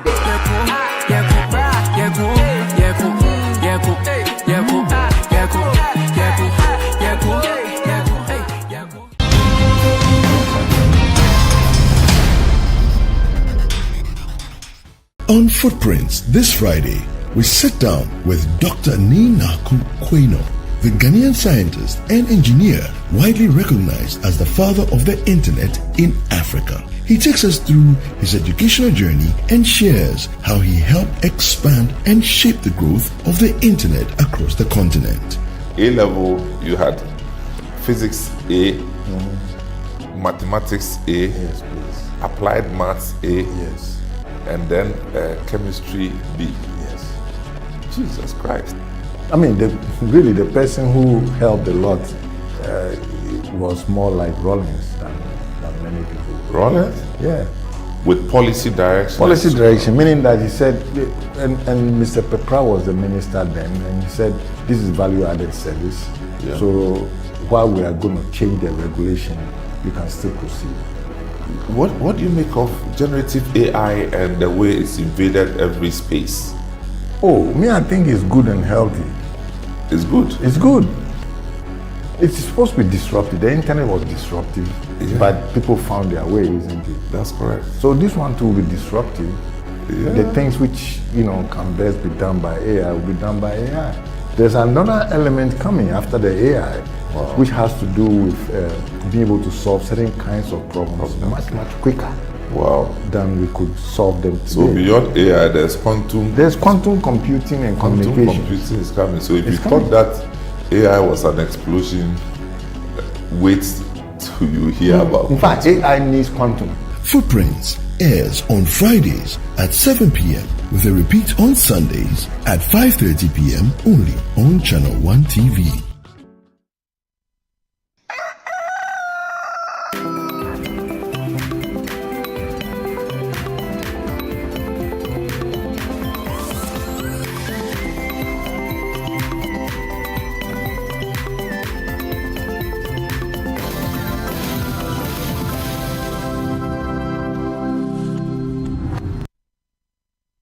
Grateful that you stay with us here on Breakfast Daily on Channel 1 TV. And of course, today we have a number of conversations on the show, from NIA to autism. And now we're going to have another interesting one. You've been seeing this man on your TV for a very long time. Ages. He's been in the music industry and all that. And it's going to be 50 years in the next 7 days. There is a project he's embarking on, but he doesn't look 50 though. He doesn't. He doesn't look 49.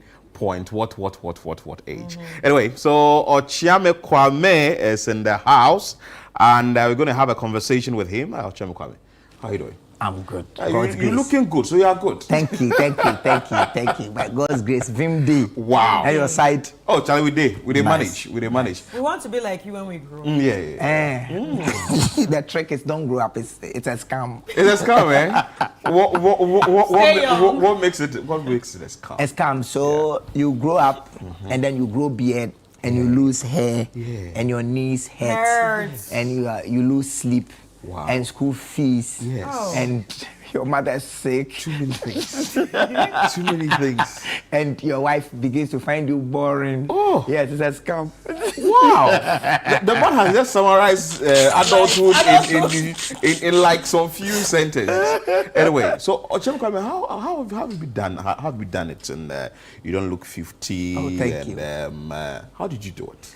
Let's start from there. First one I think is God. Okay. Because I think one of the clear markers for a good health is genes. And I didn't choose my parents. Okay. God clearly chose them for me. And apart from genes, it's also culture, It's nature and nurture. And my parents were also very health conscious. Okay.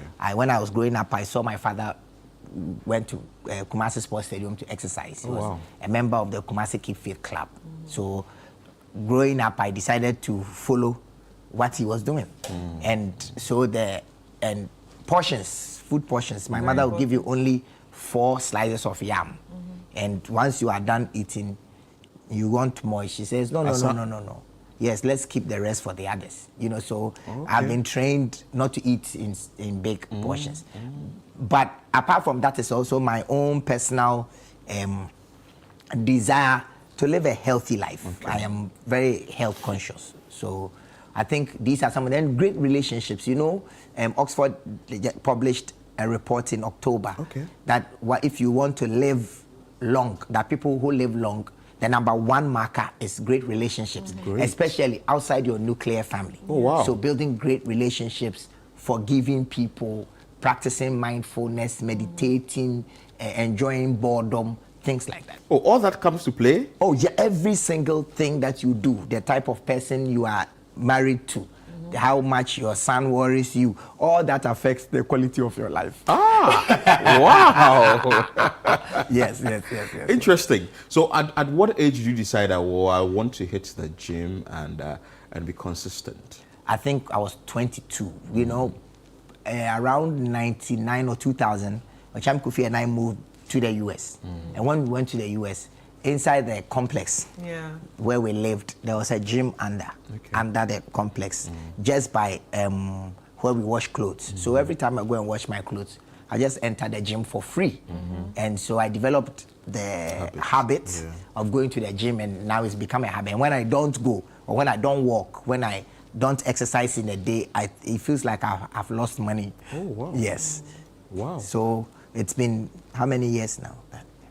So that's like 27 years, 28 years. Yes. Wow. And you've been able to rope in your wife when you got married. Yeah. And the kids. And the kids. Yeah. How did you do it? No, so that if you exercise I personally realized that during weeks or months that my wife and I consistently exercise, we fight less.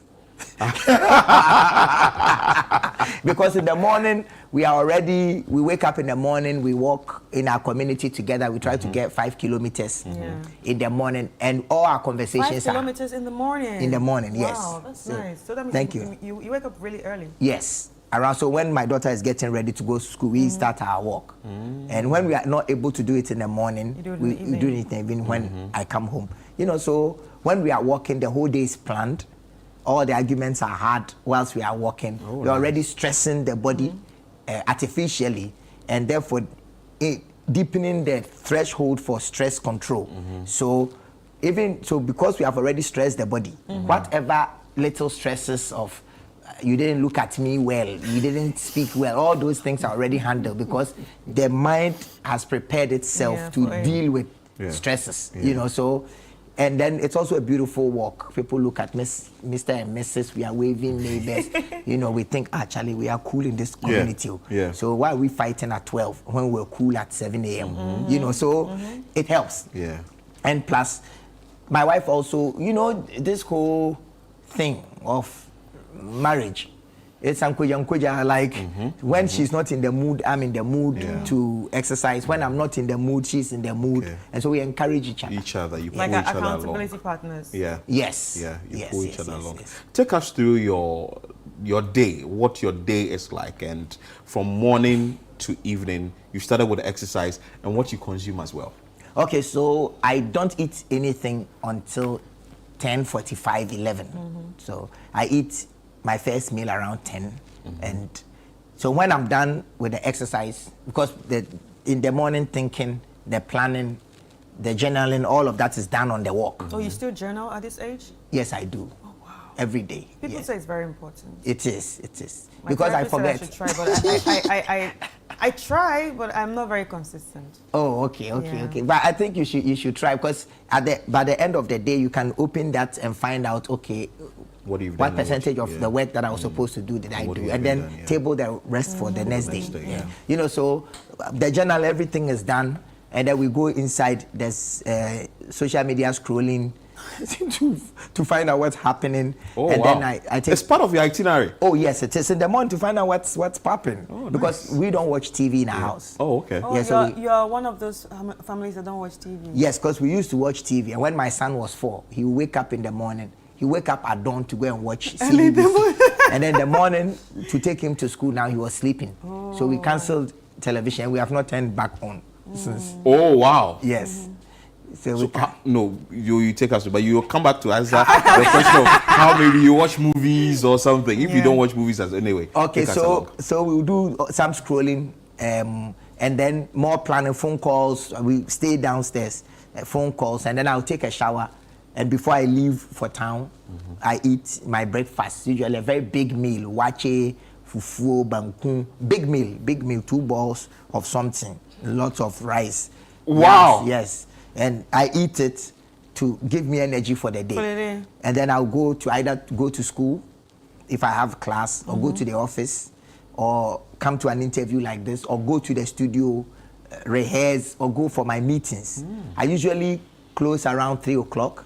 And I like to personally pick my daughter up at school. So then I go back to East Legon. My daughter is at Galaxy. So I pick her up, and then we go home. And then we get home by 5. I eat my second meal, which is a light meal. Maybe sometimes 1 big avocado and some lemon juice, or 2 big mangoes, and some maybe chia seeds that's been soaked in coconut milk. Yeah. Yes, in yogurt or coconut milk for about 30 minutes. I'm done for the day. So I'm done eating. And then we scroll again, have conversations with my wife about how the day went, plan for the next day, the next week, and homework if it's applicable. If it's not maths, my daughter will come, we discuss. We discuss. If it's not maths. Yes, if it's not maths.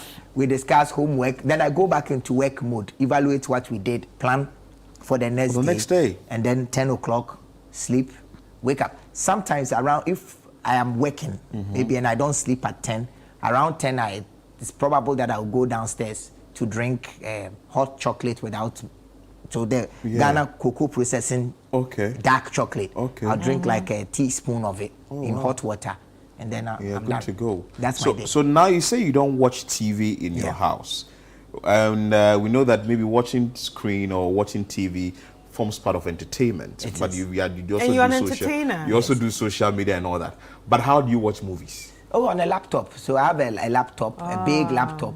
So when my kids were young, they did very well. They behaved well. The reward was to come into our bed on weekends, and we'll do a movie night. In my house, the most important currency is screen time. Because I really, really watch how much screen my children are interface. They have now my son is old, so I don't do that with him anymore. So he has some hours of screen for the week. And then there's a software on it called Kaspersky. So when it ends in the day, it cuts it. Yes, I'm so it's actually very good for parents. I'm so mean with screen time. Wow. Yes, so screen time is essential, because I do not want the parenting, that technique that I'm using, to be taken over by resocialization, where some kid on social media is telling my daughter what sex is, what ideas she should pursue, and what career direction they should take. So I make sure that they interface it with parents. Yeah. Yes, with supervision. Wow, that's interesting. So because of the world that we live in right now, you know, social media and tech has taken over everything, and so we are beginning to lose like the whole family connection and human connection. These days, the children just want to be on their phones and not even have conversations, no friends, nothing. Yeah, it's true. It's true. Wow, that's a good one. Wow, interesting. But how have you been able to manage all this? I mean, someone who's coming from, you know, a music background, being a star, and you know, you're not just a musician. I mean, you are a well-known legend in the country when it comes to music. And sometimes this can get into the heads of a lot of people. But you've been able to manage this and then also put in education, go back to school, and then also, you know, advocate for things you believe in, and also be that family man. How have you been able to put this together? Because managing it's all not that, easy. juggling. Yes, it's true. But I think that God in his or her I like wisdom. Oh, wow. Yes. His or her wisdom gave us the 24 hours. I think it's enough. 24 hours is enough if you truly care. There's an Akan adage that says, okay. It means that if you are intentional about finding time for what is purposeful, you will do it. Yeah. You know, so these are the things that I'm doing, and each one of them is equally important, except parenting, which is more important than anything. You know, so I find the time to do what is needful. Sometimes I'm unable to do it, but also going back to parenting, I think that my parents really loved me. My father loved me. There was love at home. Yes, the same relationship I have with my son, my father had that exact relationship with me. Wow. So I know how important it is. My father used to be general manager of Bacchus Limited. Okay. And then he had some taxis. So in the evening when he returned from work, he will take one of the taxis and then go to and drive around for 2 hours. And every time you put me at the front. Oh, so you are cruising. Exactly. And then by the time I come back, I'm asleep. Put me here. You know. Nice. So I have such fond memories of my father that I have no excuse to not give it to your child. Repeat it. Yeah. Everywhere that we went to school, my father would either become the chairman of the PTA or the vice or the deputy chairman. So I know how it is really involved to be present. And my wife, she's the only person that I've signed the document that I will be nice to for the rest of my life. Yeah. I just want to respect that document. Oh, wow. To respect my work. And my work, without the work, nothing is possible. Right. We will not have money to travel the world, to live where we want to live, to drive what we want to drive, and take our children to their school. So we do the work. It's necessary for us to do. In connection with respecting people, that is the spiritual mandate that the universe gives us. Because we have come here to interact. The more you interact properly with people, the more your stuff works. Preach! Yes. I like that. Are you a Christian? He believes in God. I'm a cultural Christian. Cultural Christian. Which means I accept the principles of do unto others what you want what others you want. to, others and to then do I'll, to you. like 90% I agree with everything that Christ said. Maybe 95%. A few things I disagree with. Exactly. It's a good church. Once in a while. So no, basically just say he has a mind of his own. Let's him answer the question. Last week, I went to the Jehovah's Witnesses memorial. Oh. Yeah, so in the evening, so we went to observe the memorial with the Jehovah's Witnesses. So I think that there's a lot of good in all religions. And so I have a lot of respect for all religions. Yeah. But I also have a mind of my own. Yeah, that's what he said. Nice one. So you like what you said, you can go to any other church? Yes, I do. Sometimes I go to Reverend Okran's church. Oh, okay, that's ICGC. Albert, yes. Albert Okran, yes. Albert Okran. I love to go and listen to him. Such has a lot of practical wisdom. And it says Jesus. No tricks. Wow. So you don't have like a specific church, like this is a church I'm going to? No, not at all. So what has held you on 50 years? Take us through. What has held OK on from the age 0 to 50 years? And he doesn't look 50. I think those are some of the ideas that I've already discussed. I personally personally, I'm evolving. At every point in every stage that I'm in, I'm a completely different person. I noticed that. Yes. Yeah. I am not the same person Today I you're was doing 40 something. years. You're an activist today. Tomorrow you're selling boxes. Yes. You do what just comes into your mind. Exactly. So I think that the key thing here is I want to die empty. I want that when I'm dead and You have achieved they write on my tomb, everything. Ochame Kwame, this gentleman died empty.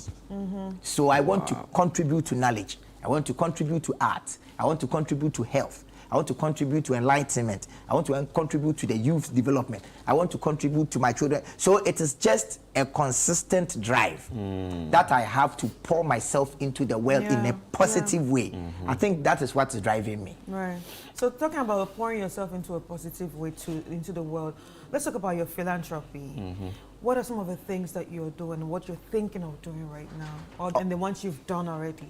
Okay, so currently, so for the past 16 years, myself in partnership with MDS Lancer Laboratory and Noguchi, yes, and Noguchi, we've been organizing free hepatitis screening and vaccination for 1,000 people every year.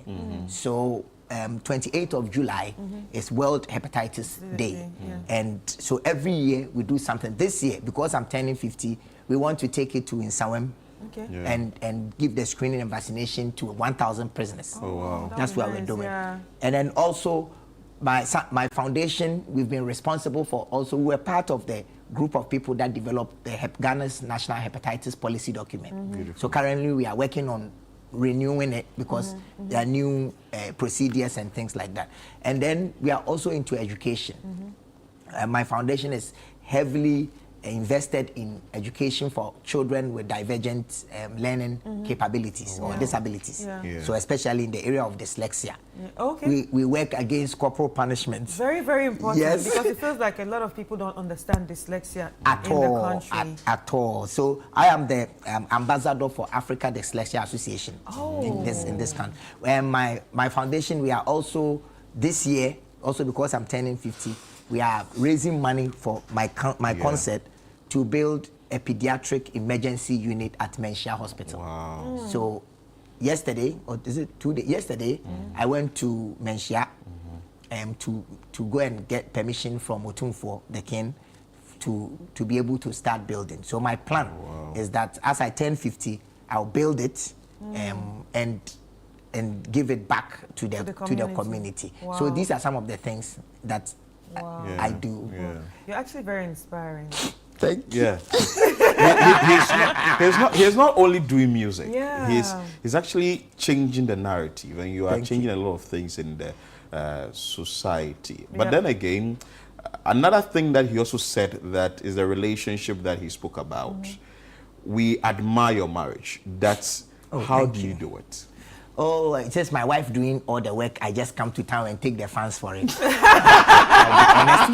I think that I was very fortunate. I got an intelligent woman for a wife. You married a person? Yes, I did. And this woman is well trained. She's cultured. She's knowledgeable, and she's interested in my interest. She has an interest in my interest. Wow. About, was it 7 years ago, or maybe 8, I don't remember. We were driving for a show in Takoradi. And usually, the band and I would sit in a bus to go and do that. So she wanted to come to Takoradi. So the band was in the bus, and then myself and her, we were driving in front or behind the bus. And then before we got to Cape Coast, I was telling her, I'll become president of Ghana one of these days. You see, I was jobbing her, my Kumasi had come. And then as I kept talking, she was quiet. So after ranting for a while, I asked her, what are your goals? She said, hey, big question. I stopped asking this question a long time ago, chasing my goals a long time ago. She said, give me some time to think about it. And then a minute later, she said, I want to be the woman who helped Ochame Kwame achieve his goals. Oh, wow. Yes. Well, and for how long have you been married? We've been married for 17 years, but we've been together for 21 years. Wow. Yes. So congratulations. Exactly. So people couldn't go 3 days. So people still can't go. To be honest, she's the one doing the work, because I am outside the country. I leave the house in the morning. I come back in the evening. She's the one managing everything. But what my contribution towards that marriage is that my promise to my wife is not till death do us part. Okay. Not at all. Because if there's life after death, it will still be here. Okay. So death cannot do us part. My promise to my wife is just simple. I will never lie to you. Oh. So I don't tell my wife any lies. Zero. And it's not just things I don't say. It is also the things that I don't do because I do not want to lie. So I think that is, from a leadership perspective, I will never shout at my wife, no matter what is happening. Wow. So no matter how angry she is, when we are talking in the bedroom and it begins to heat up, I wake up. You leave? No, I Or don't. you talk about it? There's a ritual. I wake up, if we are talking and it's not working, I wake up and I go and turn off the light. I say, I'll punish you. She said, what will you do? I turn off the light.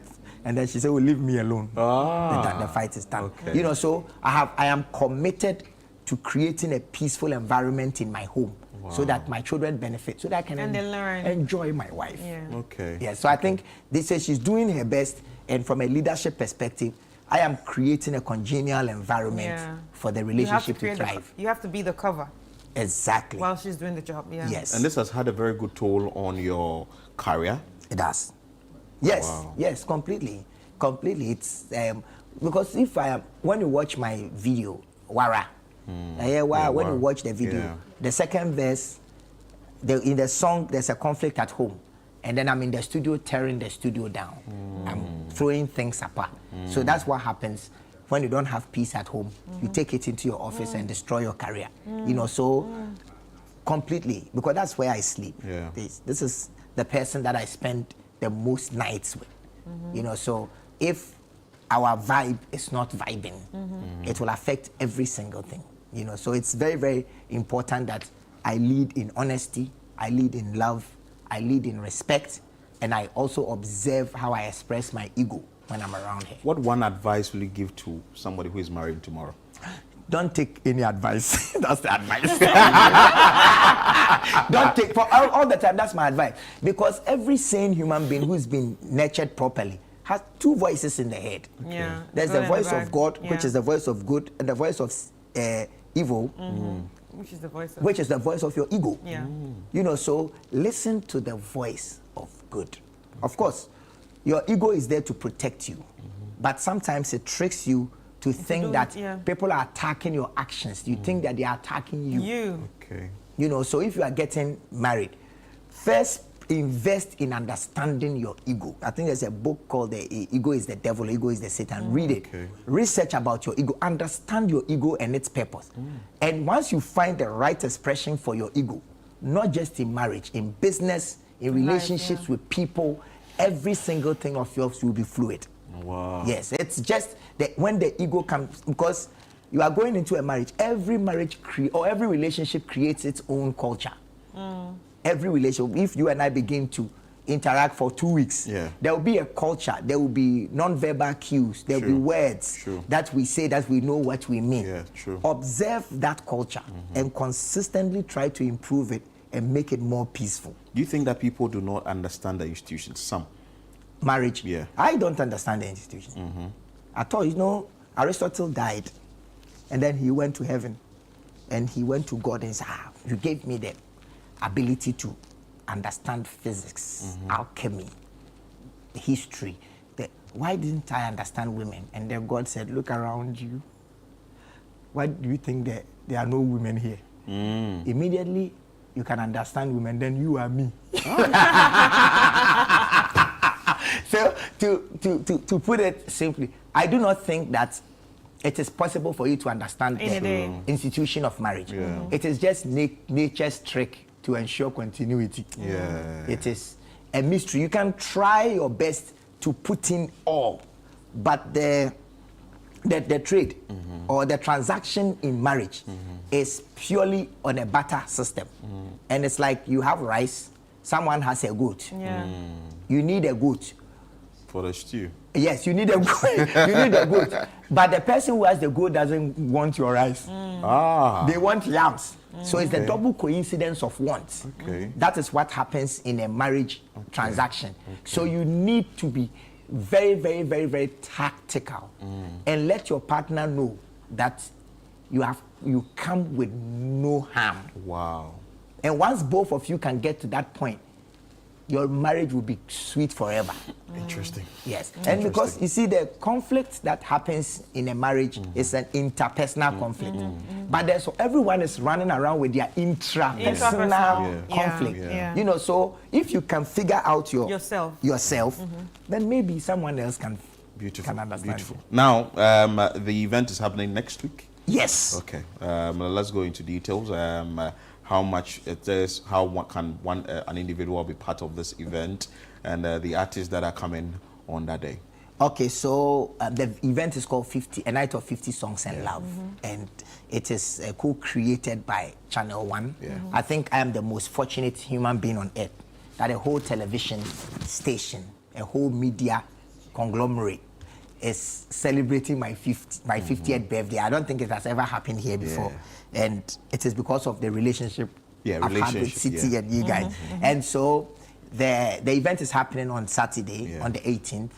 And I have 10 of my young artists, friends, Kwame Eugene, Kidi, Kim Paluta, Miss V, Sister Fia, Kwaku Darlington, brothers. All these people are coming. Kwabena, Akwabua, all these people, Amrado, they are coming to sing 5 songs each. Oh, wow. And I have songs with all of them. So they sing 4 songs, and I feature on the next one. The next one. So it's going to be a night of 50 songs. And the DJ and the Dusty is also playing 50 songs in 50 minutes for a jam somewhere in the middle. You know, and then the fee is, for premium is 1,500. For regular is 1,000. I usually don't charge this much for my concerts, 500. But it's this much because some of the proceeds will go into building the pediatric emergency center. So everyone that is coming in white, everyone that is coming is going to contribute to the building of that, of the pediatric center. Yes, at Menchia. Interesting. So this is happening on the 18th. On the 18th. So let me put the telephone number out there. So do. If you like to buy tickets, so it's 0240 341 678. 0240 341 678. When you call, Mr. Boache will help you to get. And please do it quickly because plus 233 is very intimate. Yes. So it's limited tickets. Yes. So please do it quickly, and then so that we may secure your seat at the right place so you can have an amazing time. And this is also for you to support yes. what he's doing for the building of the pediatric block at Menchia. Yeah. Very, very important. But you have a new song. I have a new song. Let's talk about it. You know, so for 50, I am releasing a new album. And the album? Yes, the album is called The Gentle Rebel. What went into it? Gentle Rebel. Yes, I think that is who I am now. Because the rebellion in me has been kept down for a long time. Now I want to set myself loose. At 50. At 50. So, The Gentle Rebel, this is the first single of the album. It's called Clap. Learn to clap for others. Oh, nice. That's what the song is. Right. Anyway, so when we are off, we will definitely get the viewers to watch that particular one. But final words from you before you take leave of us. Oh, I just want to say thank you, man. I'm so grateful to Sam Mens, my big brother, who I consult for everything. I'm grateful to Channel One for this beautiful honor. It has never happened before, at least in my life. You know, I'm so grateful to people who have been with me, people I've worked with, ex-managers, fans, ex-fans. I'm grateful to everyone. So I just want to say thank you. 50 is really interesting. When I was turning 40, I was scared. Now I'm turning 50. I can't wait to be 60. Excited. Yes. Why were you scared when you were turning 40? Because I had expectations of myself, which I hadn't, reached. By 40, you should have done this and so on nonsense. So 50 is the new 20. So it's a new 20. So you're telling Kwame is 20. Yes, I'm 20, and that's why I'm now about to set off how rebellious I am. Nice. That's why you say he keeps evolving. There's something new about you, like every 5 years. Everything. Something new. Thank you. Kwame, thank you so much for coming. Thank you so You're welcome, and you are looking very beautiful. Oh, thank you. Evergreen, Chris. Yes. When I turn 50, it's going to be like this. Oh, you'll be better than this. So you are going to be 15 or 50 years, but you're going to be 15 years. Yeah, that's you know what that Anyway, means. let's check out the clap from Yes. Ochiame Kwame. And next week, Saturday, April 18, 2026, at the Plus 233, yeah. The numbers he actually gave out. Please call and book your ticket now, or get your ticket now. Let's check out Club now.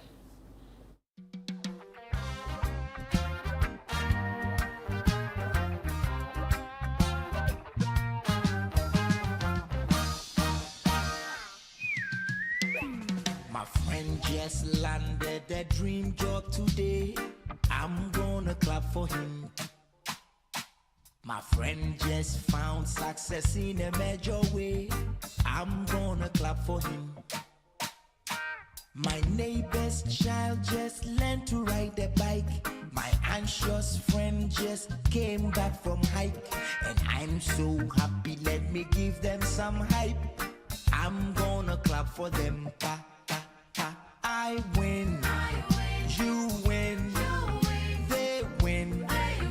We win. We sing a happy song. Tinga, tinga, linga, ling. Let's to clap for others. Pa, pa, pa. I win. You win. They win. We win. We sing a happy song. Tinga, tinga, linga, ling.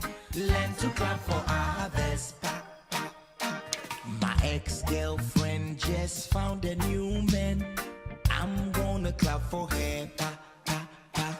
My nemesis just became a good friend. I'm gonna clap for us. My classmates spoke and shared her voice. My sister found love, she made the right choice. My brother Shatawale bought a Rolls Royce. And I'm clapping, clapping for him. Pa, pa, pa. When I win, you win. They win. We win.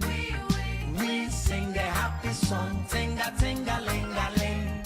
Learn to clap for others. Pa, pa, pa.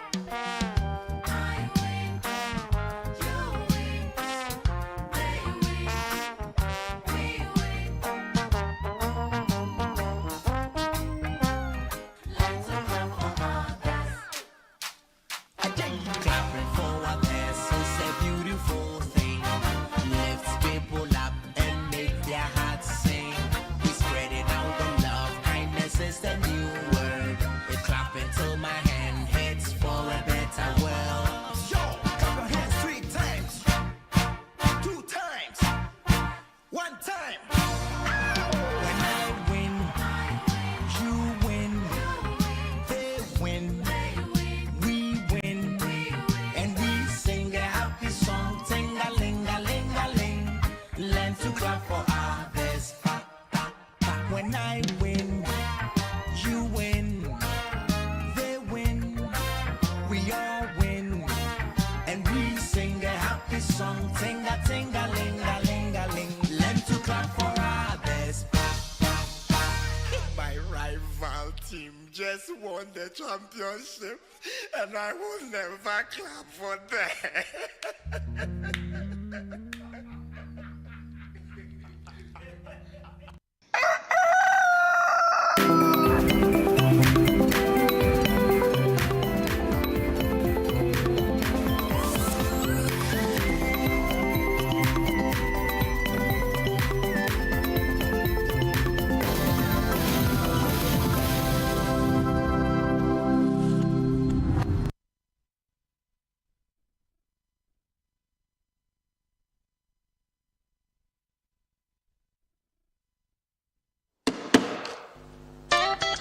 Wow. This is 1998. I can't believe I'm turning 50. When I look back, all that I can remember is all I've been given. Life, friendships, family, and dedicated fans. And I still have a seat in a beautiful industry, enjoying the opportunity I've been given to serve Ghana. I'm made in Ghana. But check this out. Channel 1 TV says they want to celebrate me. They say I'm a good example. Is it true? For my 50th birthday, I'm going to build a pediatric emergency center at Menchia hospital. That is why all these young and vibrant celebrities are coming out to Plus 233 on the 18th of April to come so that we throw this amazing white party together to raise money for that hospital. Kwame Eugene, Kidi, Kimpaluta, Amrado, Miss V, Sister Fia, a free year, Kwabna, Talent, Abiana, Akwabwa, Abochi, Brothers, Raskuku, Adina, and another friend of mine, Andy Dusty on the 1 and 2s. He is not young. 9 p.m. till you are tired of listening to great music.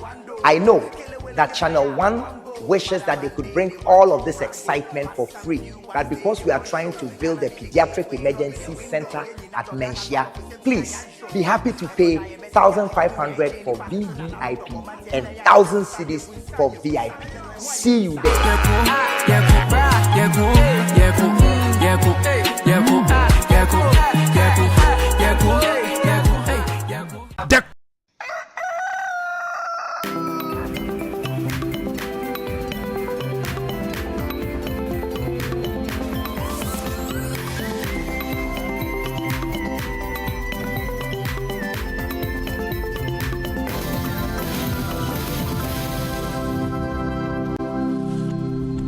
Grateful that you stayed with us here on Breakfast Daily. It was an interesting conversation with Ochiame Kwame, a living legend.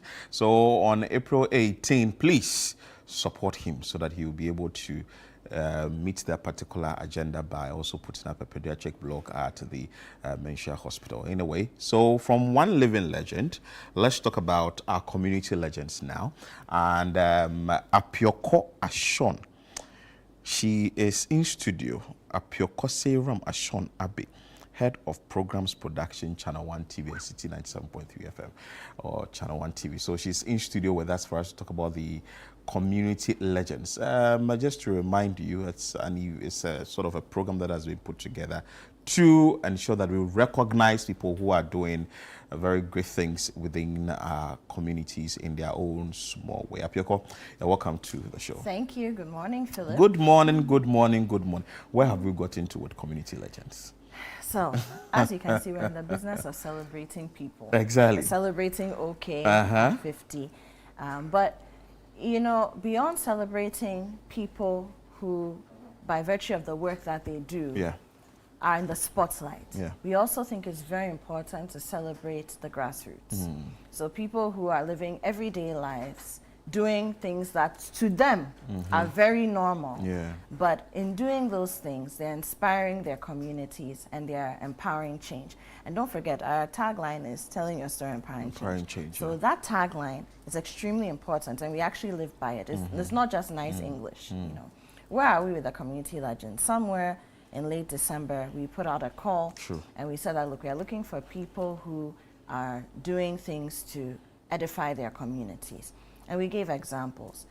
There's one of my favorites that it can be the wache seller who sees school children walking every morning and decides that, according to my pockets, I can feed 15 of these school children and give them breakfast every morning to make sure that they're okay and sound to go and study.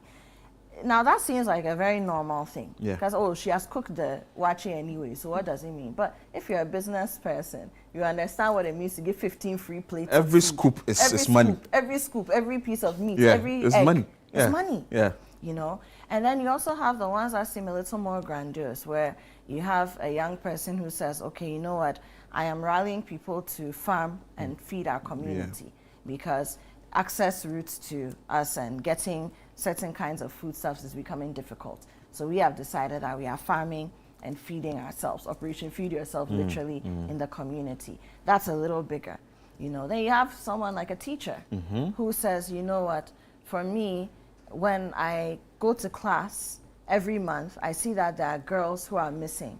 And when I investigate, it's because they don't have access to sanitary pads or any kind of menstrual hygiene products.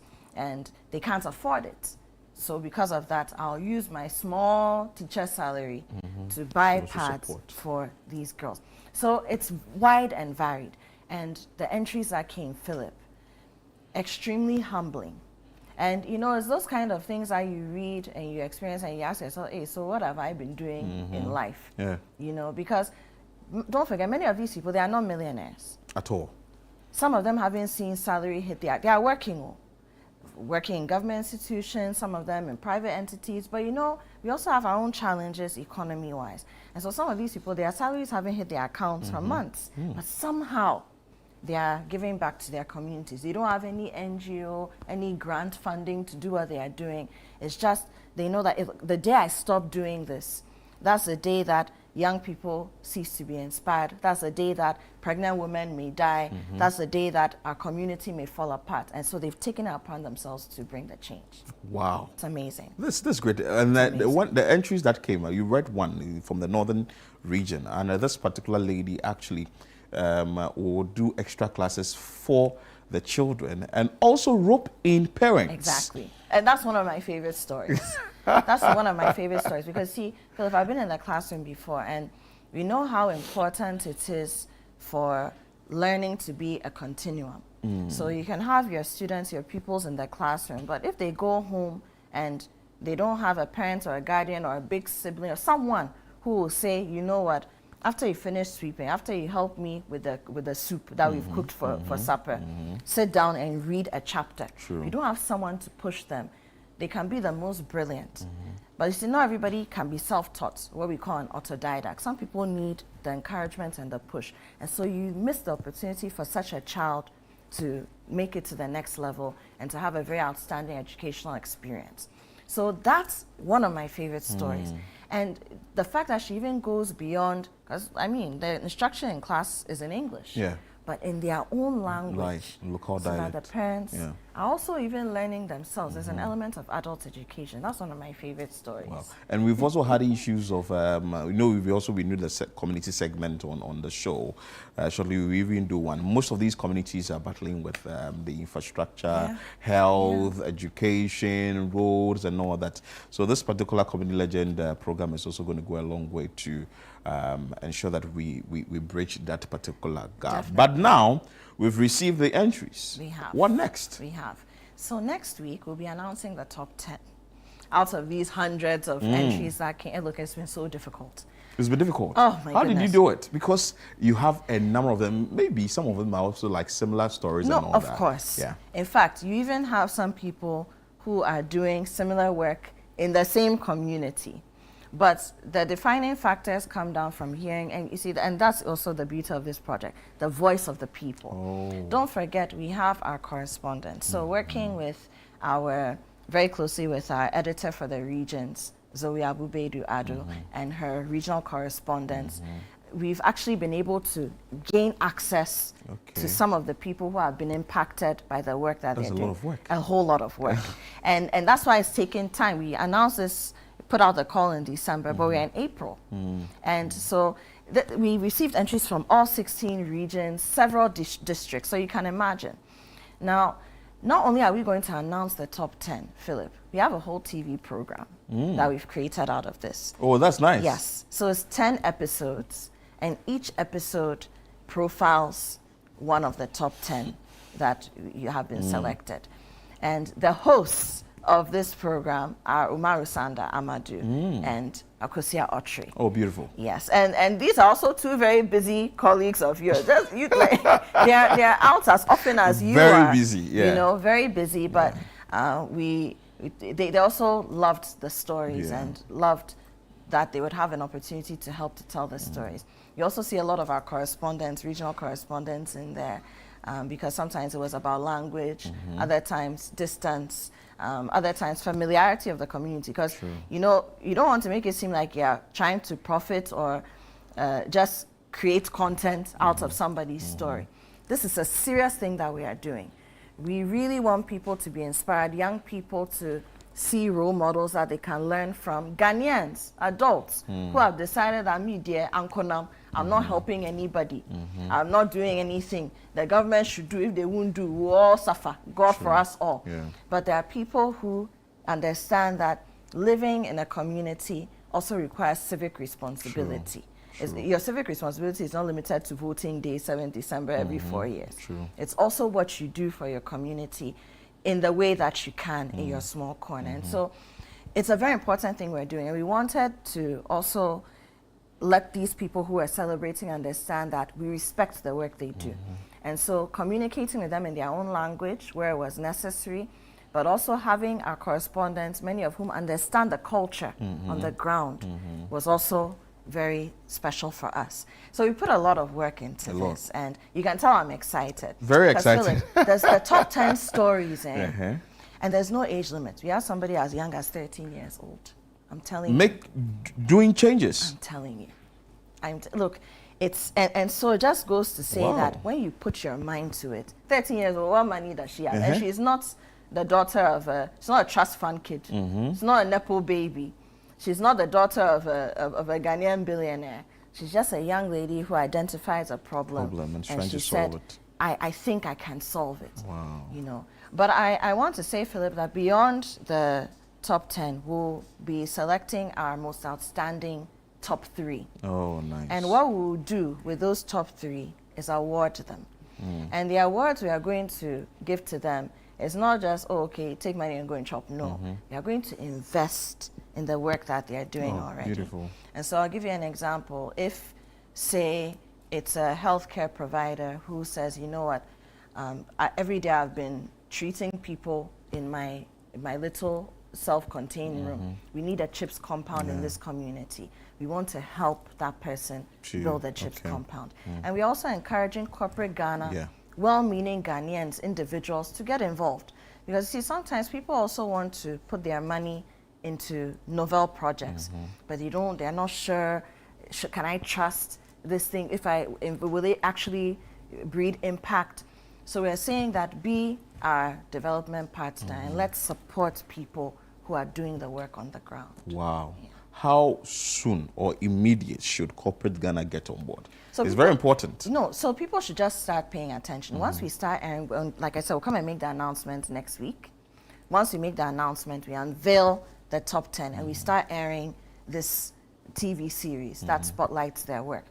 Once you see a story that resonates with you, we'll put out a number. Feel free to reach out to us and we'll let you know how to gain access to these people so that we can work together. Because thank you so much for your time, and that's on community legends. But final words from you before you go. No, I just want to say that, you know, we've reached a time in Ghana where the government can't do everything. True. It's been like that for a long time. But the earlier I mean, look, even if the government is spending every peswa, every city, the way it should be spent, doing everything that has to be done, you know, honoring every campaign promise, they can't do everything. And we need to understand that. So I think that this is a call. When we put out the show, please watch, listen to the stories, be inspired yourself. If you've been wanting to do something for a long time and you've been asking, how do I begin? Where do I get the money? Sometimes when you start, the universe and the Supreme Being have a way of making things align so that you attract the right people and the right investment into the things that are going to serve human beings. And then the last thing I'll say is that let's always remember that when you're in a place of privilege, you have no choice but to give back to your community. Very important. Thank you so much for your time. And she is the head of programs production here at Channel 1 TV. Please stay behind or be glued to your TV, because next week the top 10 will be announced, and sure, you'll be expecting that your name will be part of it, because we are trying to change the narrative through the various legends that are changing things within their communities. And that is the Community Legend program that is going to be on TV soon. Apioko has already announced that it's going to be an entire TV program. Yeah, so watch out for that. 10 episodes. 10 episodes. Stay with us here on Breakfast Daily. We'll be back with more on the show.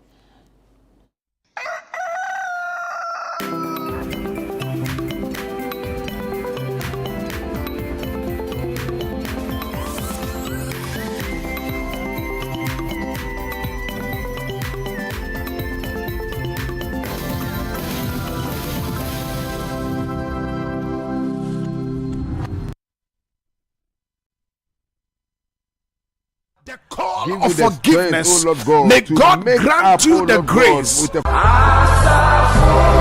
This April, 97.3 CDFM invites you into a deeper place of faith, reflection, and divine connection with Seasons of Prayer, a special edition focused on the family. Step into a sacred month of renewal designed to strengthen homes, restore relationships, and draw families closer to God. In the midst of life's pressures and responsibilities, this is your moment to pause, seek, and reconnect together with the source of peace, unity, and direction. Whether you are trusting God for healing in your home, wisdom for parenting, unity in relationships, or a stronger spiritual foundation for your family, this is more than a program. It's a divine appointment. A time to reflect, refuel, and realign your family with God's purpose. Join us from April 1st to April 30th, 2026, only on 97.3 CDFM. Tune in to Midnight Cry from 12 a.m. to 1 a.m. This is your day from 4 a.m. to 6 a.m. Prayer Encounter from 12 noon to 1 p.m. For more information, call 0244-981112. Let this be the season where your family prays together, stands together, and experiences God's hand together. Seasons of Prayer is powered by 97.3 City FM.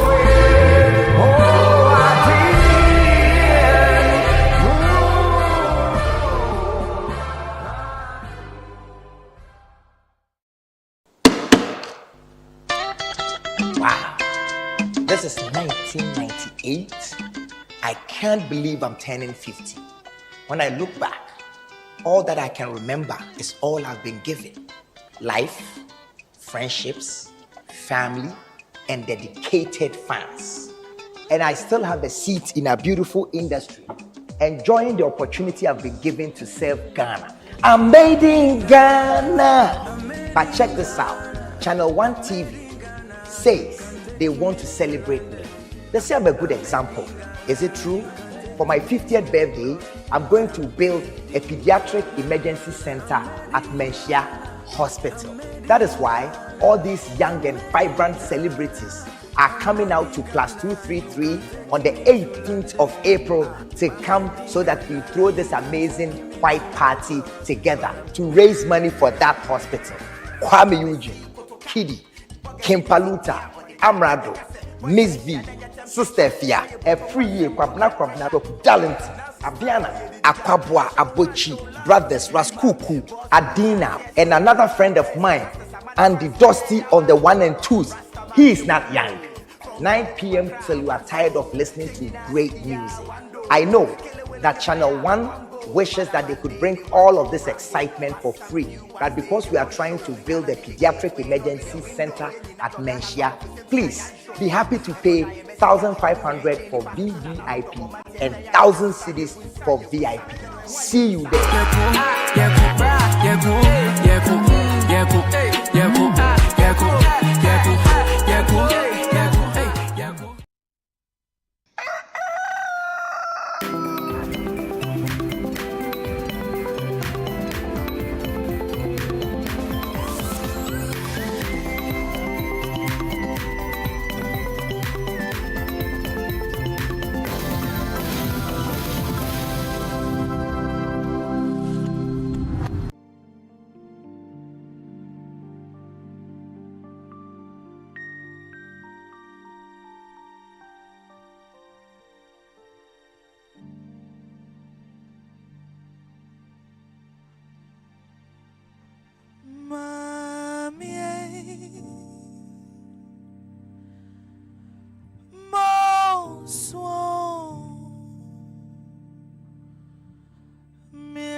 Ota sundri riba, ota hoto riba, onuntimo swo,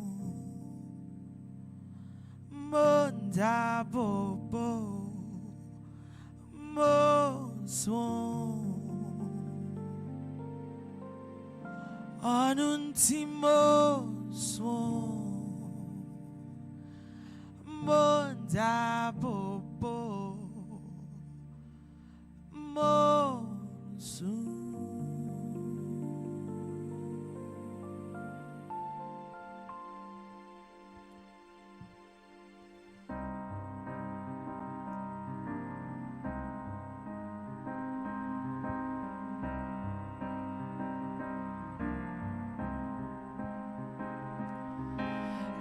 never really found a place that I call home. I never stick around quite long enough to make it. I apologize once again, I'm not enough. But there's really nothing left here to stop me. It's just a thought, only a thought. But if my life is for it, and I don't learn to buy, well, I deserve nothing more than I get. 'Cause nothing I have is truly mine. I've always thought that I could live by the sea, to travel the world alone and live more simply. I have no idea what happened to that dream, but there's really nothing left here to stop me. It's just a thought, only a thought. But if my life is for it, and I don't learn to buy, well, I deserve nothing more than I get. 'Cause nothing I have is truly mine. And if my life is for it, and I don't learn to buy, well, I deserve nothing more than I get. 'Cause nothing I have is truly mine. While my heart is a shield, and I won't learn to buy, while I'm so afraid to fail, and so I won't even try. And tell me, how can I say I will lie? But if my life is for it, and I don't learn to buy, I deserve nothing more than I get.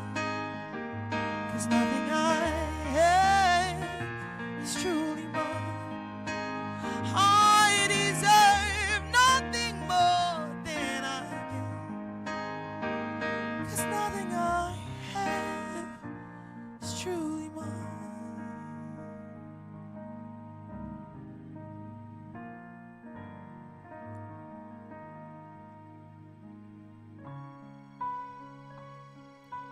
This next one was just released, and it's called Pressure. Enjoy.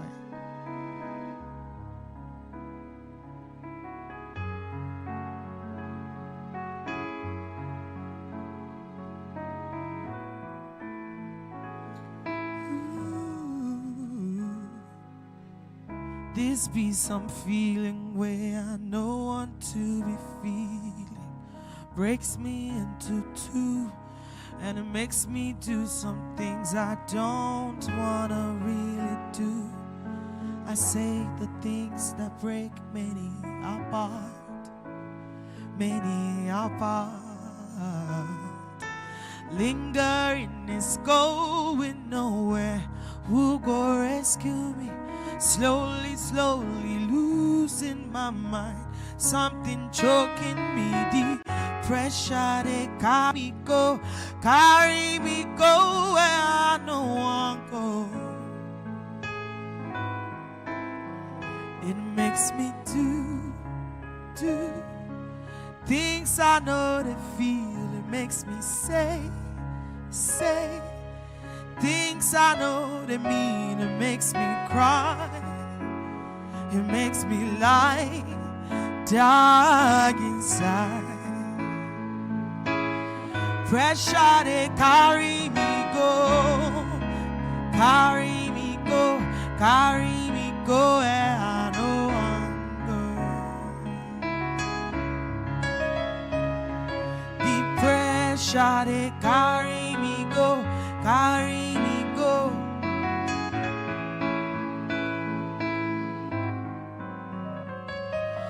Where do I begin to describe just how it is? Somebody save me, please. I'm drowning in the seas. I'm praying, oh, I'm begging for a better day to happen. I want to be alright once again. Where do I begin to describe just how it is? Appetite's not there. Oh, my eyes are feeling hazy. Help me, yes. Take me from this scary place. Oh, place that makes me do the things that I don't feel. It makes me say the things that I don't mean. It makes me cry. It makes me lie. I dug inside. Pressure they carry me go. Pressure they carry me go. Pressure they carry me go. They carry me go. Pressure they carry me. The pressure they carry me go where I no one go. The pressure they carry me go, carry me go.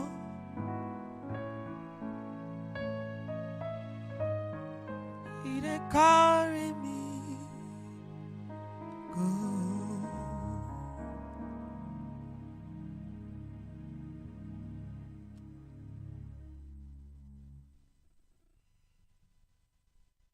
All right, and that was Mami with some very, very, very serenading moments that she gave us right now. So now it's time for us to check out what the trends are saying. And if you're wondering what the trends are all about, they are, topics that everybody's talking about on social media, things that keep people buzzing on social media and want to join the contribution by adding themselves to the trends and typing into the threads. So now let's get going. We have government fuel price relief measures.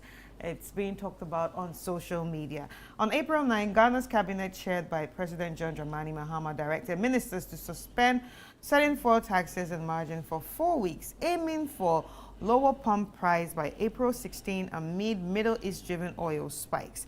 The Transport Ministry will deploy 100 new 29-seater Metro mass transit buses on busy routes at reduced fares to ease commuters' costs. So the cabinet also reinforced the ban on fuel perks for ministers, drawing praise for responsiveness from supporters while facing skepticism from critics over consistency and relief scale. All right, so this is interesting, and it's coming on the back of what is happening in the Middle East following global supply disruption linked to the tension in Iran, involving Iran, Israel, and the United States. So the decision yesterday was taken after the president returned from the official trip to your hometown, France. Yeah, to see Macron. How do you mention his name? Macron. Macron. Macron. Hey.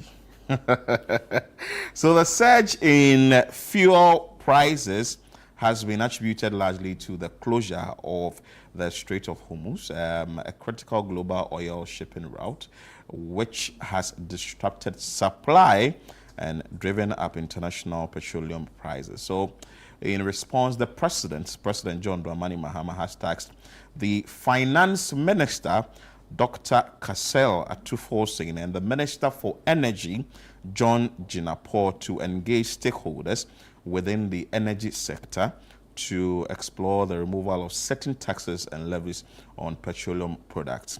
The proposed measures are expected to take effect from the next pricing window. We've seen COPEC, headed by Duncan Amwa, actually welcoming this move from the president, and also he actually taxing the finance minister and the energy minister to also take charge and ensure that at least Ghanaians are cushioned during this period. But you have been speaking on social media. Let's bring on screen what you've been saying on social media. What of transport service providers who increased their fares, which took effect from today? Really, will they be engaged and compelled to reduce same to previous rates? Well, you are asking, have they really increased? No, have they? No, GPRTU hasn't, because they were in a conversation, sort of talks with the transport minister to that effect, and I think that it's on hold. Glad to see the government acting quickly. Hopefully, these measures actually help households and businesses cope with the rise in fuel prices. It's very true. Now, if you are driving your vehicle and you want to use AC, let them cook commerce. Hey, really? Hey, are you sure?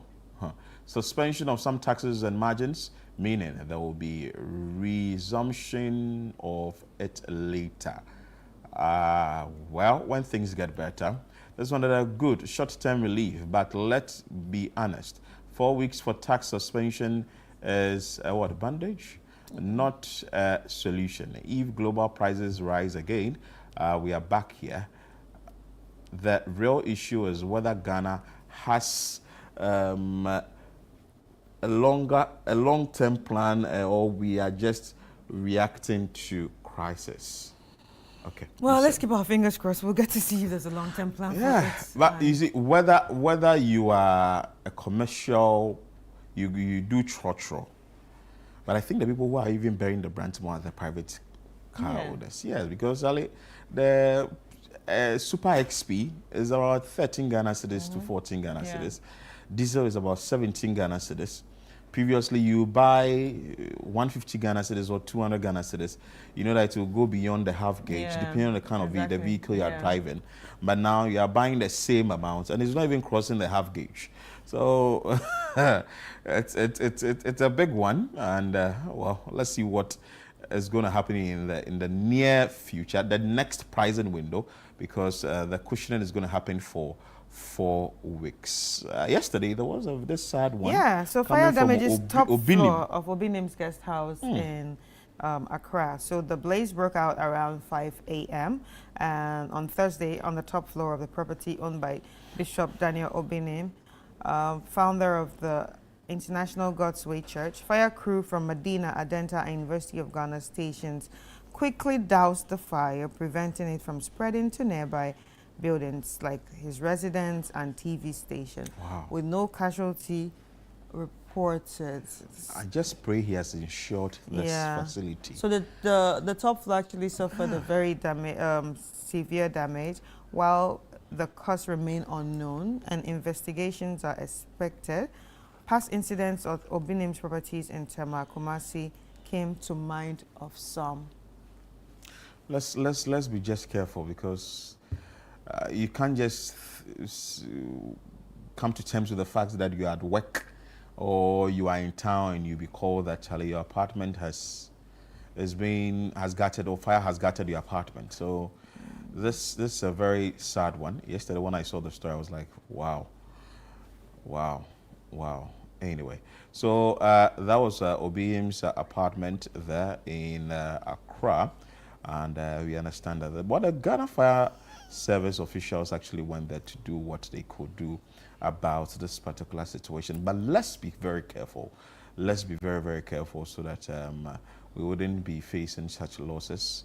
I just pray that he has insured this particular facility. Well, you've been saying a lot of things on social media, but we won't bring you that.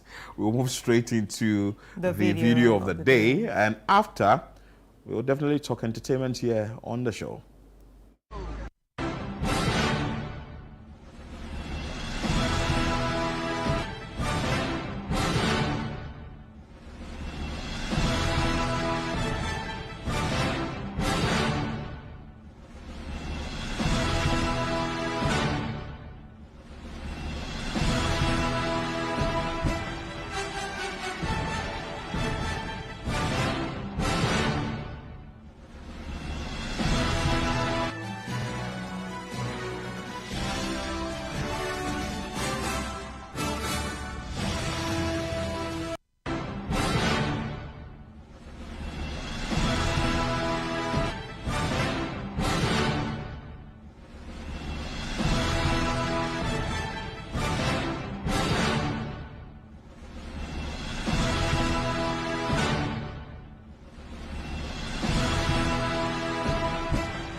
So, I do know that guy who will just do this.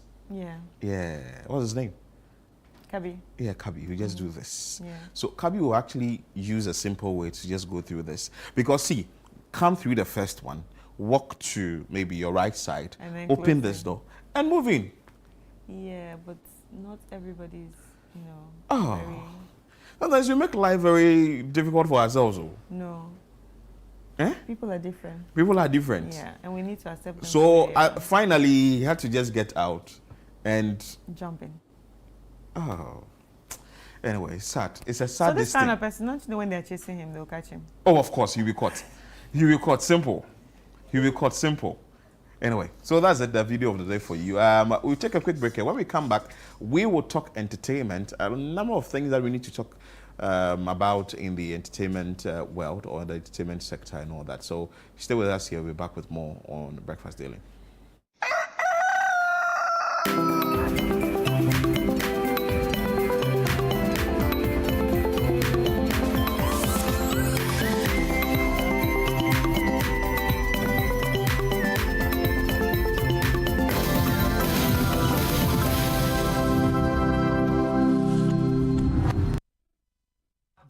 Of forgiveness. May God grant you the grace.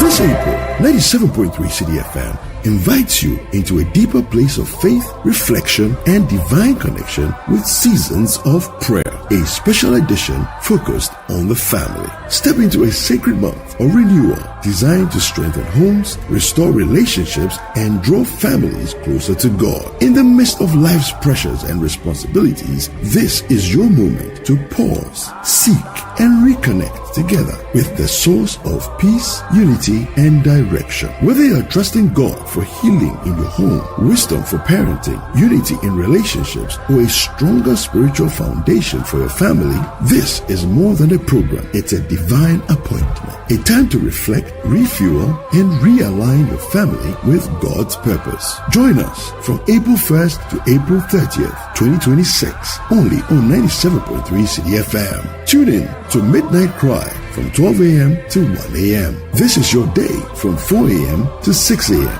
Prayer Encounter from 12 noon to 1 p.m. For more information, call 0244-981112. Let this be the season where your family prays together, stands together, and experiences God's hand together. Seasons of Prayer is powered by 97.3 City FM.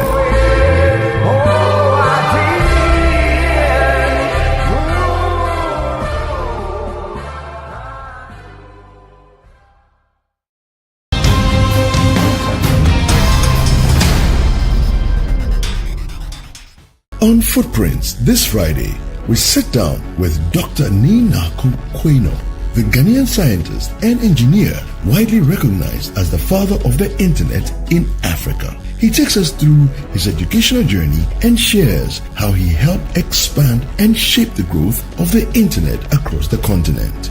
A level, you had physics A, mathematics A, yes, please. Applied maths A, yes, and then chemistry B. Yes. Jesus Christ. I mean, really the person who helped a lot was more like Rollins than many people. Rollins? Yeah. With policy direction? Policy direction, meaning that he said, and Mr. Pepra was the minister then, and he said, this is value-added service. Yeah. So while we are going to change the regulation, we can still proceed. What do you make of generative AI and the way it's invaded every space? Oh, me, I think it's good and healthy. It's good? It's good. It's supposed to be disruptive. The internet was disruptive, but people found their way, isn't it? That's correct. So this one too will be disruptive. Yeah. The things which, can best be done by AI will be done by AI. There's another element coming after the AI, which has to do with being able to solve certain kinds of problems much quicker.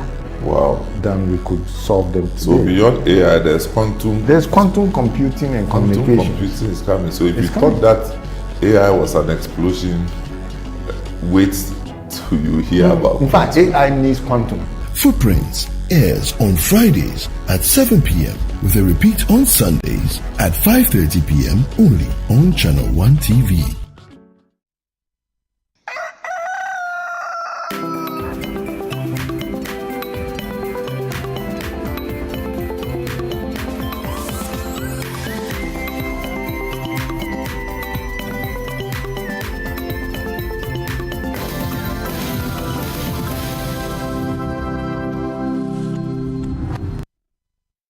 Welcome back. It's still Breakfast Daily right here on Channel 1 TV. We are now getting into our entertainment talk, and obviously, you know, it's Friday. So every Friday, we have someone coming in the studio and breaking down what's happening in the entertainment world for us. And ladies and gentlemen, it's no other person than Fifi.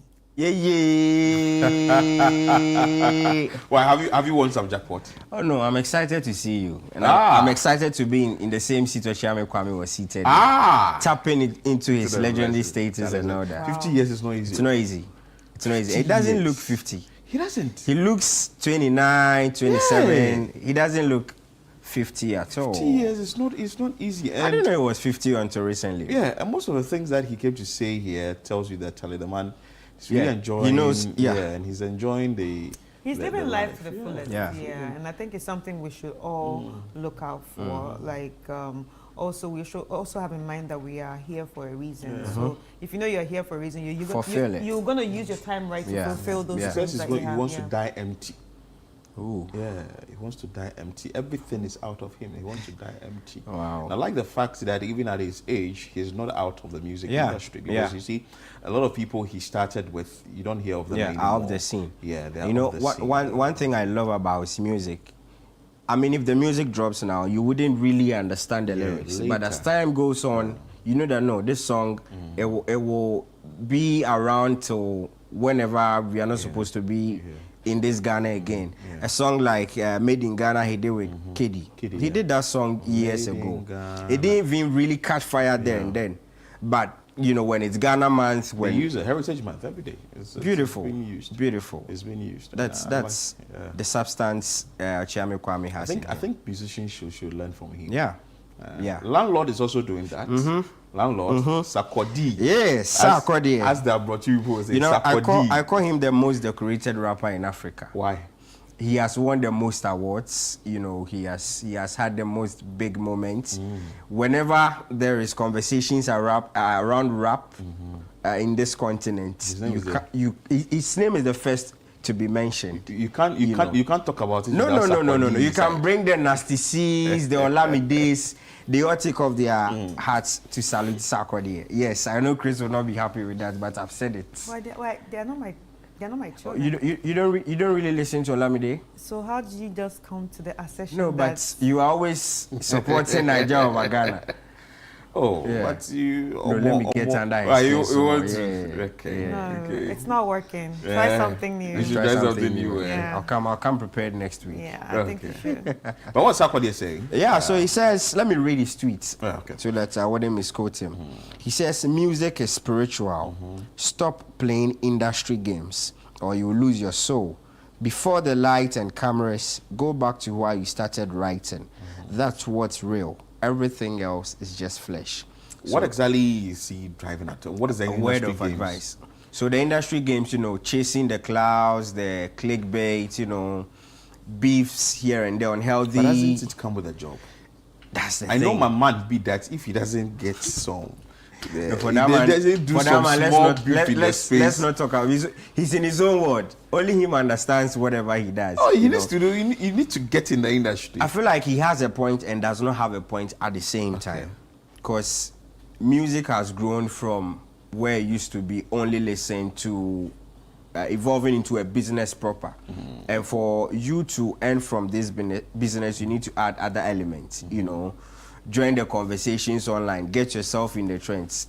Even though sometimes it's not healthy, but it is what it is. No, but I don't think so. I will not agree with you entirely. If your personality or your persona is not that kind of personality that jumps into everything, then you can still make your music without having to do certain things. Beyonce doesn't come out and make noise. There are certain people that will never come out and make noise before they release music. Becca will make music. She won't come out and make noise and be in all the banter and all that. Ochami Kwame is making music. He's not coming out and fighting anybody on social media or trying to jump on any of the trends. So I think it's about your persona and what your persona is built around. But also the music business has gotten to a point where your relevance or how frequent you are in the news determines your worth, you know, how you even get talked about and all that, regardless of whether it's good or it's bad. I agree with him to a point, but I wouldn't advise any upcoming artist or artists that haven't gotten to his point not to, you know, chase clouds or anything like that. It comes with music. Even if you think that chasing clouds is important? It's very, very important. Because in Ghana music? Everywhere. No, okay, somebody like Dave. Dave is singing, but See, you don't see Dave in everywhere. There are things you don't know. Do you know that sometimes the trends that happen on social media, they are deliberately orchestrated in rooms? Okay, we would want you to talk about this, blah, blah, blah, blah. There are names I can't say here. But I'm telling you, okay, let's be saying this about me. He knows that's not the truth, but let's be saying this about me to get me in the trends. But does it also come with the personality? Like Chris was saying, it comes with the personality, and it comes with the type of music that you're doing. If you're in a certain genre of music, then you can be rowdy, then you can do everything, then you can want to create trend. But if you're doing real music, classical music, people like Asha, you're not hearing nobody coming to say, Asha must do this. No. Like I said, Becca, even here in Ghana, even if you are not going to hear anybody going to say, let me do this or do that, just because I want to make, because like, I believe the spirituality part. Okay, so yeah, music is indeed spirit. That's why I say I agree to a point. But it is not everybody that has to succumb so I have a question. The trends to fit in the industry. I have a question to him. At what point did he realize this? Because there's been moments where he's in the trend for, you know, supporting a particular party or a particular line in his song. No, but you see, he might support a particular party with a particular line in his song, but did he say, I want to trend? No. No, maybe but that's nobody. His own belief. Nobody. And maybe someone also came up and said, okay, you know what? I like Sarkodie someone, but he's supporting this person. So that became news item. But to say that he had to sit down and then create this whole thing for him to be talked about, sometimes we also need to remember that, you know, musicians are also human beings. So there are some things that come out that also affects them. You understand? It affects them mentally. The person can, like, if you're not strong-willed, you will never be the same again. I agree. I also understand you in a way that if you don't chase the class, they don't see that you're in the system. Your relevance will die away. I mean, beyond the song, this song is still in the trends. We still sing it. We play it. When last did we hear about this particular musician? Is Blacko chasing clouds? No. Blacko isn't. No, he's just living life. He's exploring. He's just doing music. He's happy. Blacko, I think the spiritual bit is really working. Yeah. His fashion sense and everything. Yes, we know artists who came, they chased clouds, and now they are off the scene. Yeah. You get it? Yeah. Now, once Ghana's industry is such that once you are off the scene, once you are not in the news anymore, you struggle to bounce back unless you drop. You know the artist that did the Ekikimi? Yeah, Wisa Gray. Where is he? He's not in the system. Yeah. No, you know why? Why? Because he was in a controversy where he actually this is Morning TV. He pulled out his So he was cancelled. It was an event here. Yeah. And that was the cloud thing that we were talking about. That's cloud. Yeah. So cloud is dangerous. So I think it depends on how you're chasing exactly. Exactly. Because I don't think it's dangerous for my guy. No, that's why I said he's in his own region. Did you see what he said at Gumwa? Yeah. Everywhere he goes, he knows what to do. So as I was saying, there are artists that came, they were all about the fame, the celebrity lifestyle. Now they are nowhere to be found. You know, I don't want to say names on TV because it's not proper. But we know them. We know them. Asking of Wisa Gray because he's been out of the system for a very long time. Very long time. I saw music of his, but it's not really hitting. Oh, he's singing. He's still singing. Yeah. He's on a feature with one up and coming artist. That Ekikimi song, it was everywhere. That's at that time. It was a song of that particular moment, and events were actually pulling him left, right, center. Everybody wanted him on stage. But anyway, so you should just be careful how. Yeah, I think you should just strike a balance. Clouds. You know, you shouldn't lose yourself because you've become a celebrity, and you should also learn to be in the spotlight without having to have it go against your career. Sort of, you get it. And it's this man. This message is coming from is an example. Sarkodie is someone who has stayed true to his craft since his breakthrough. So he's been the system for long with crime and all. Yeah. What else do you have for us? Famia is not happy. Why? Yeah. So, you know, nominations are out. I was here some weeks back too. Peter. Yeah, Peter. He's not happy. He had 2 nominations. I like when they call him Peter. Peter. Yeah. No, the Peter is the calm part of him. Yeah. No, Peter rather. Peter is the crazy part. Peter Reba then will be doing Really? that dance. Yeah. Yeah. Okay. Antonio is calm. Oh, he has Antonio as well. Yeah. Okay, so Antonio and where Peter. would the name Famia fall in? Famia is the real him, I would say. Really? Yeah. Aside music. But the Peter Reba version, you know, Peter Reba will be doing some things on stage. You think he's calling Incantations. saints and things. But I mean, it's all part of it. Anyway, so why the Mambo? Yeah, so he had 2 nominations at this year's TGMA. Okay. And according to him, he's not impressed with the number of nominations he had because he says he's been working. You know, the year under review, that's last year, he dropped a couple of hit songs. You know, he was expecting more nominations, but he had just 2, and he's not excited. You know, I think he's one of our finest writers. Yeah, blending the humor, the high life, the hip life. You know, he's one of our finest. But you can come out with whatever you have done. That is a product, but it's left with the public to see whether we will buy the products. Because I know there's a committee when it comes to the nomination. And maybe the committee may have seen the kind of work you've put in there, but you do not determine how many nominations you should get. People don't even realize that there are some words when you use them in your song, you are not supposed to be nominated for certain categories. Oh, wow. Yeah. Like what? Like the uncouth words you use in your songs, you know, they can prevent you from being nominated in a particular category. And they're told that? Maybe go to the studio and Charlie. The moment where you are recording, but they have radio versions, right? Yeah. So which one is used for the nominations? Is it the raw one or the original one or the radio version? I can't speak to that.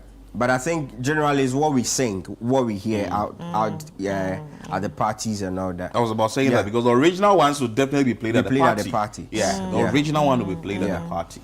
So all those things are checked sometimes. Yes, he's one of the most hardworking artists, working back to back. But then I think we need to understand that every category has a definition, a criteria for it, you know, for nomination. So if you don't see your song in a particular category, just go back, do your homework, understand why you are not, you know, nominated for that particular category. But as an artist, I want to ask you, an entertainment space. As an artist, should you be looking at the fact that I'm doing this music to get nomination, to get an award, or I'm doing the music for the music to hit, and also for my fans to like what I've done? So he said, let me begin with what he said in one interview on a sister station. He says, had it been left to them alone, they can do away with the awards. I mean, if the song is good and it's popular and it's not nominated, it doesn't take anything away from me. But for a fan somewhere in the village, somewhere, you know, far away from the outskirts of Accra, to be able to brag that, okay, Famia, I love Famia, he won this award, you know, he's the artist of the year, blah, blah, blah. That's why sometimes they push for some of these things, you know. But I would say you should pay attention to both. Because there is no musician here in Ghana that has won an award that's not proud of it, or that doesn't add it to his or her resume, the music CV. You know, it adds to who you are. So that is how come I will rate, say, Sarkodie over a particular rapper, because I would say Sarkodie has won more awards compared to this rapper. But then again, maybe I may have to ask Sarkodie or his management directly whether if there is a song they are writing and a song has to be done, behind is there a motive, or is there like we want to win an award? No, I don't think that this is for winning an award. I don't think you can determine what songs wins an award. But then what you can determine is how fans are going to take the song. Exactly. because I do a good music, like Kim Palute's music, the Sisifia, or the new one that he did, and it's been, and it's been played everywhere. I'm sure that the nomination, when it comes, the people will see that, oh wow, this guy is really so doing that is something. how come sometimes people in this fan bases are not excited with the nominations, because to them the song is popular. It is supposed to be in a particular category, but then there is definition for every category. There is. There is. So well, he has an opinion he wants to share, and it's his work, and he was like, well, I don't think I've. So what is he going to do about it? There's nothing he can do about it. You can't do anything about it at this point. Yeah. Because there are musicians that do very good music. People like AEC, people like Pio Akan, Wolasi, Babaji. And they don't chase the award. AEC. Wherever the party, they I like clean. that guy. He has a very good voice. They are not really popular like the normal commercial musicians. Exactly. And he does live band. Live band performances. Very good. If you meet him at an event or he's singing, those times the where a party day you step in, I can listen to that music like that song is timeless. Yes, but I'm not sure he's chasing. These are people that write conscious music. But because they are not really popular on the ground like the normal ones we hear from the Shatters, the Familiars, and all that, they don't really get the nominations as they are supposed to do. You get it? So sometimes even if nominations come out, you get episode, for instance. You get people questioning why this particular artist is not nominated, So just as you feel you deserve it, another artist deserves to be in the nomination list as well. He should do his work and just get the hits out. Exactly. But one artist I'll be rooting for next year is Last Made. Yes. No, Last Made has worked. He has really worked. Did he win any? I mean, did he? Yeah, get he has nominations. Because his music has also gone out of the shores of Ghana. Yeah. I mean, he was with Sarkodie at the Royal Albert Hall. They were singing his song back to back. Lyric for lyric, word for word. And this guy who sang Sikeni Kweku Flake as well. Kweku Flake. He's also doing well. Yeah, he's doing well. I think next year I'm looking for a Last Made Artist of the Year nomination. Oh, really? Yeah. He deserves it. Really? Yeah. He was originally a rapper. Has Blacko won it before? Yes, Blacko has won it once. And this year again, he's been nominated for Artist of the Year. Artist of the Year. This year it's his. No matter what really? Yes. Oh, yeah. It's his? It's his. The pop star.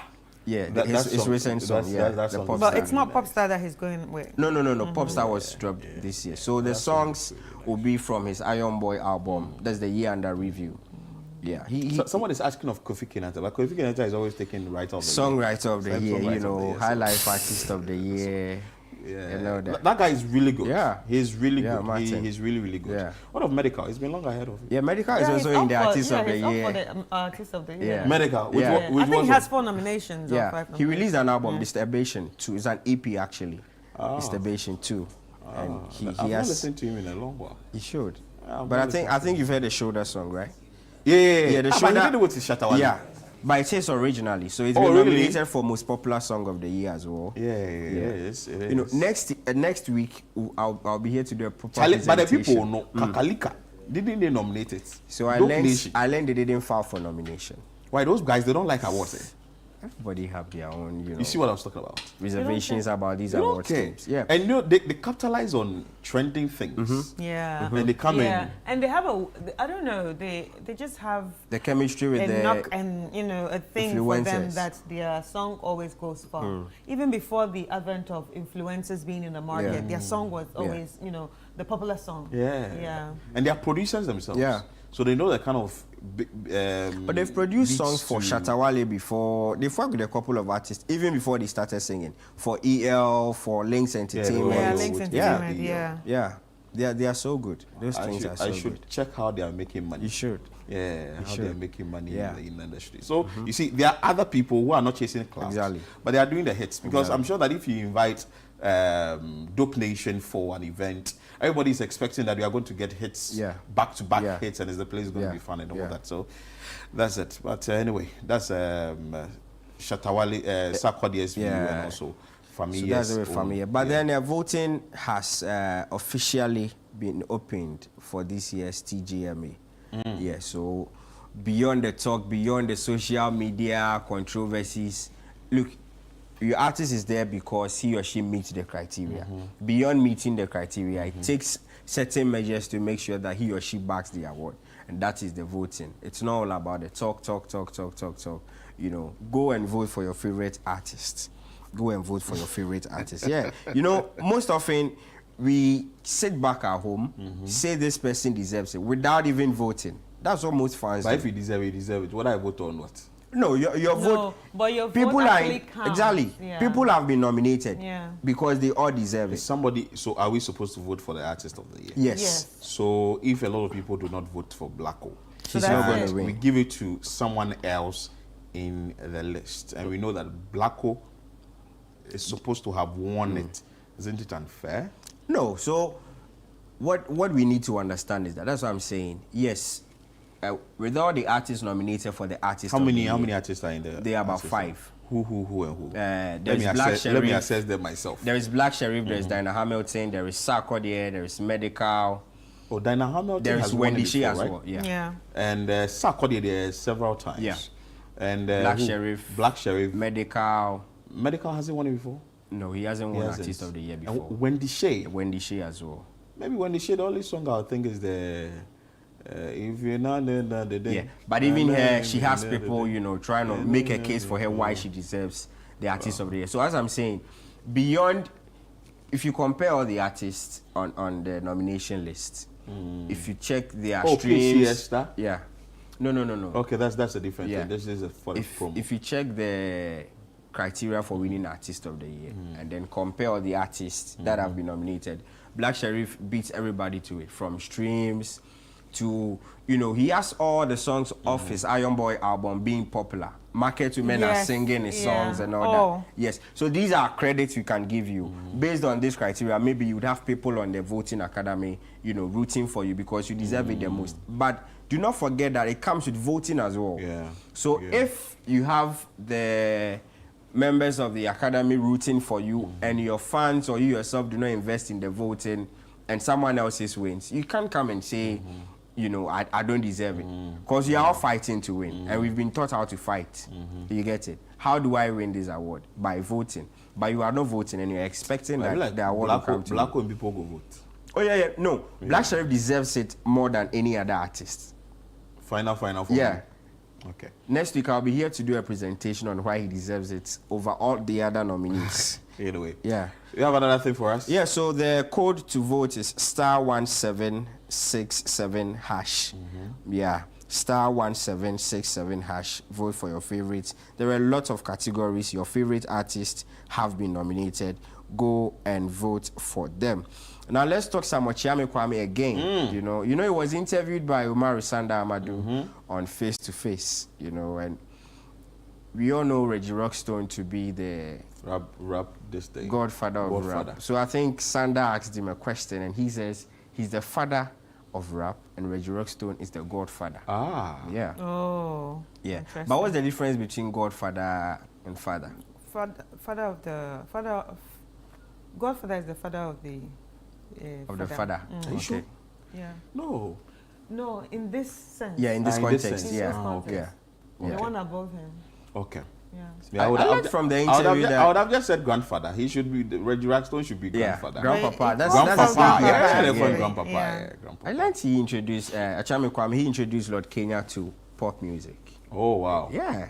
The guy has been around for long ago. Yeah. Achame Kwame has been. You know, I remember some of. And this one is also keeping himself. Yeah. Reggie Rockstone. Yeah. We should interview one of these. Yeah, days. he's over 52. Oh, he's passed. Yeah. I'm sure he's going to say. He also doesn't. He's going to say a lot of shit on the show. You know him with his slangs and all that. Oh, interesting. People are really keeping themselves well in the industry. Wow. These are the people the up and coming ones should aspire to be like. Are you sure? You know. So someday when you are 50, we can still have you in Channel 1 TV studio. When Chris and Philip are oldies, me the Gen Z will be occupying their seats, interviewing you, you know, talking your musical journey and all that. Wow. Yeah. Wow. But they've come a very long way. Yeah, to help the music industry. So it's April 18th for next week. For Chamekwa. Okay at 50. Okay at 50. The all white party as the plus 233 bar. Exactly. Be there, tickets 1,000 and 1,005, right? Very, very affordable. Yes, and we are celebrating. So basically, like part of the tickets fee is actually going to be used for his foundation to build the pediatric block at Kumasi.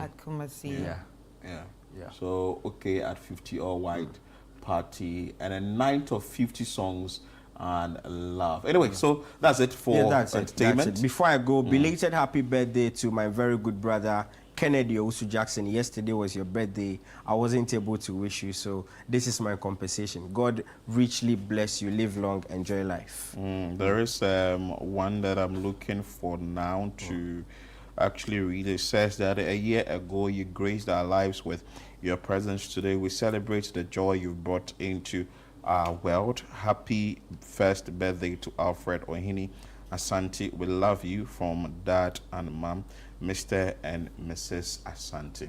And that's how I wrap up today's edition of Breakfast Daily here on Channel 1 TV. It's been an interesting one. I am Philip Nilate. And my name is Chris Carter. Thank you for joining us. And remember to keep watching Channel 1 TV.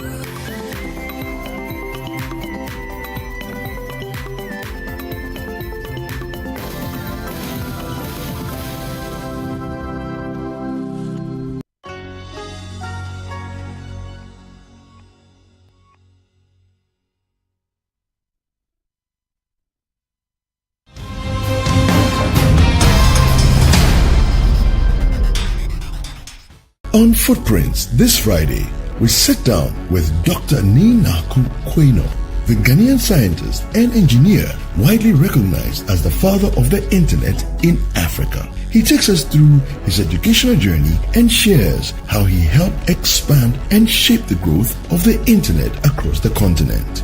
A level, you had physics A, mathematics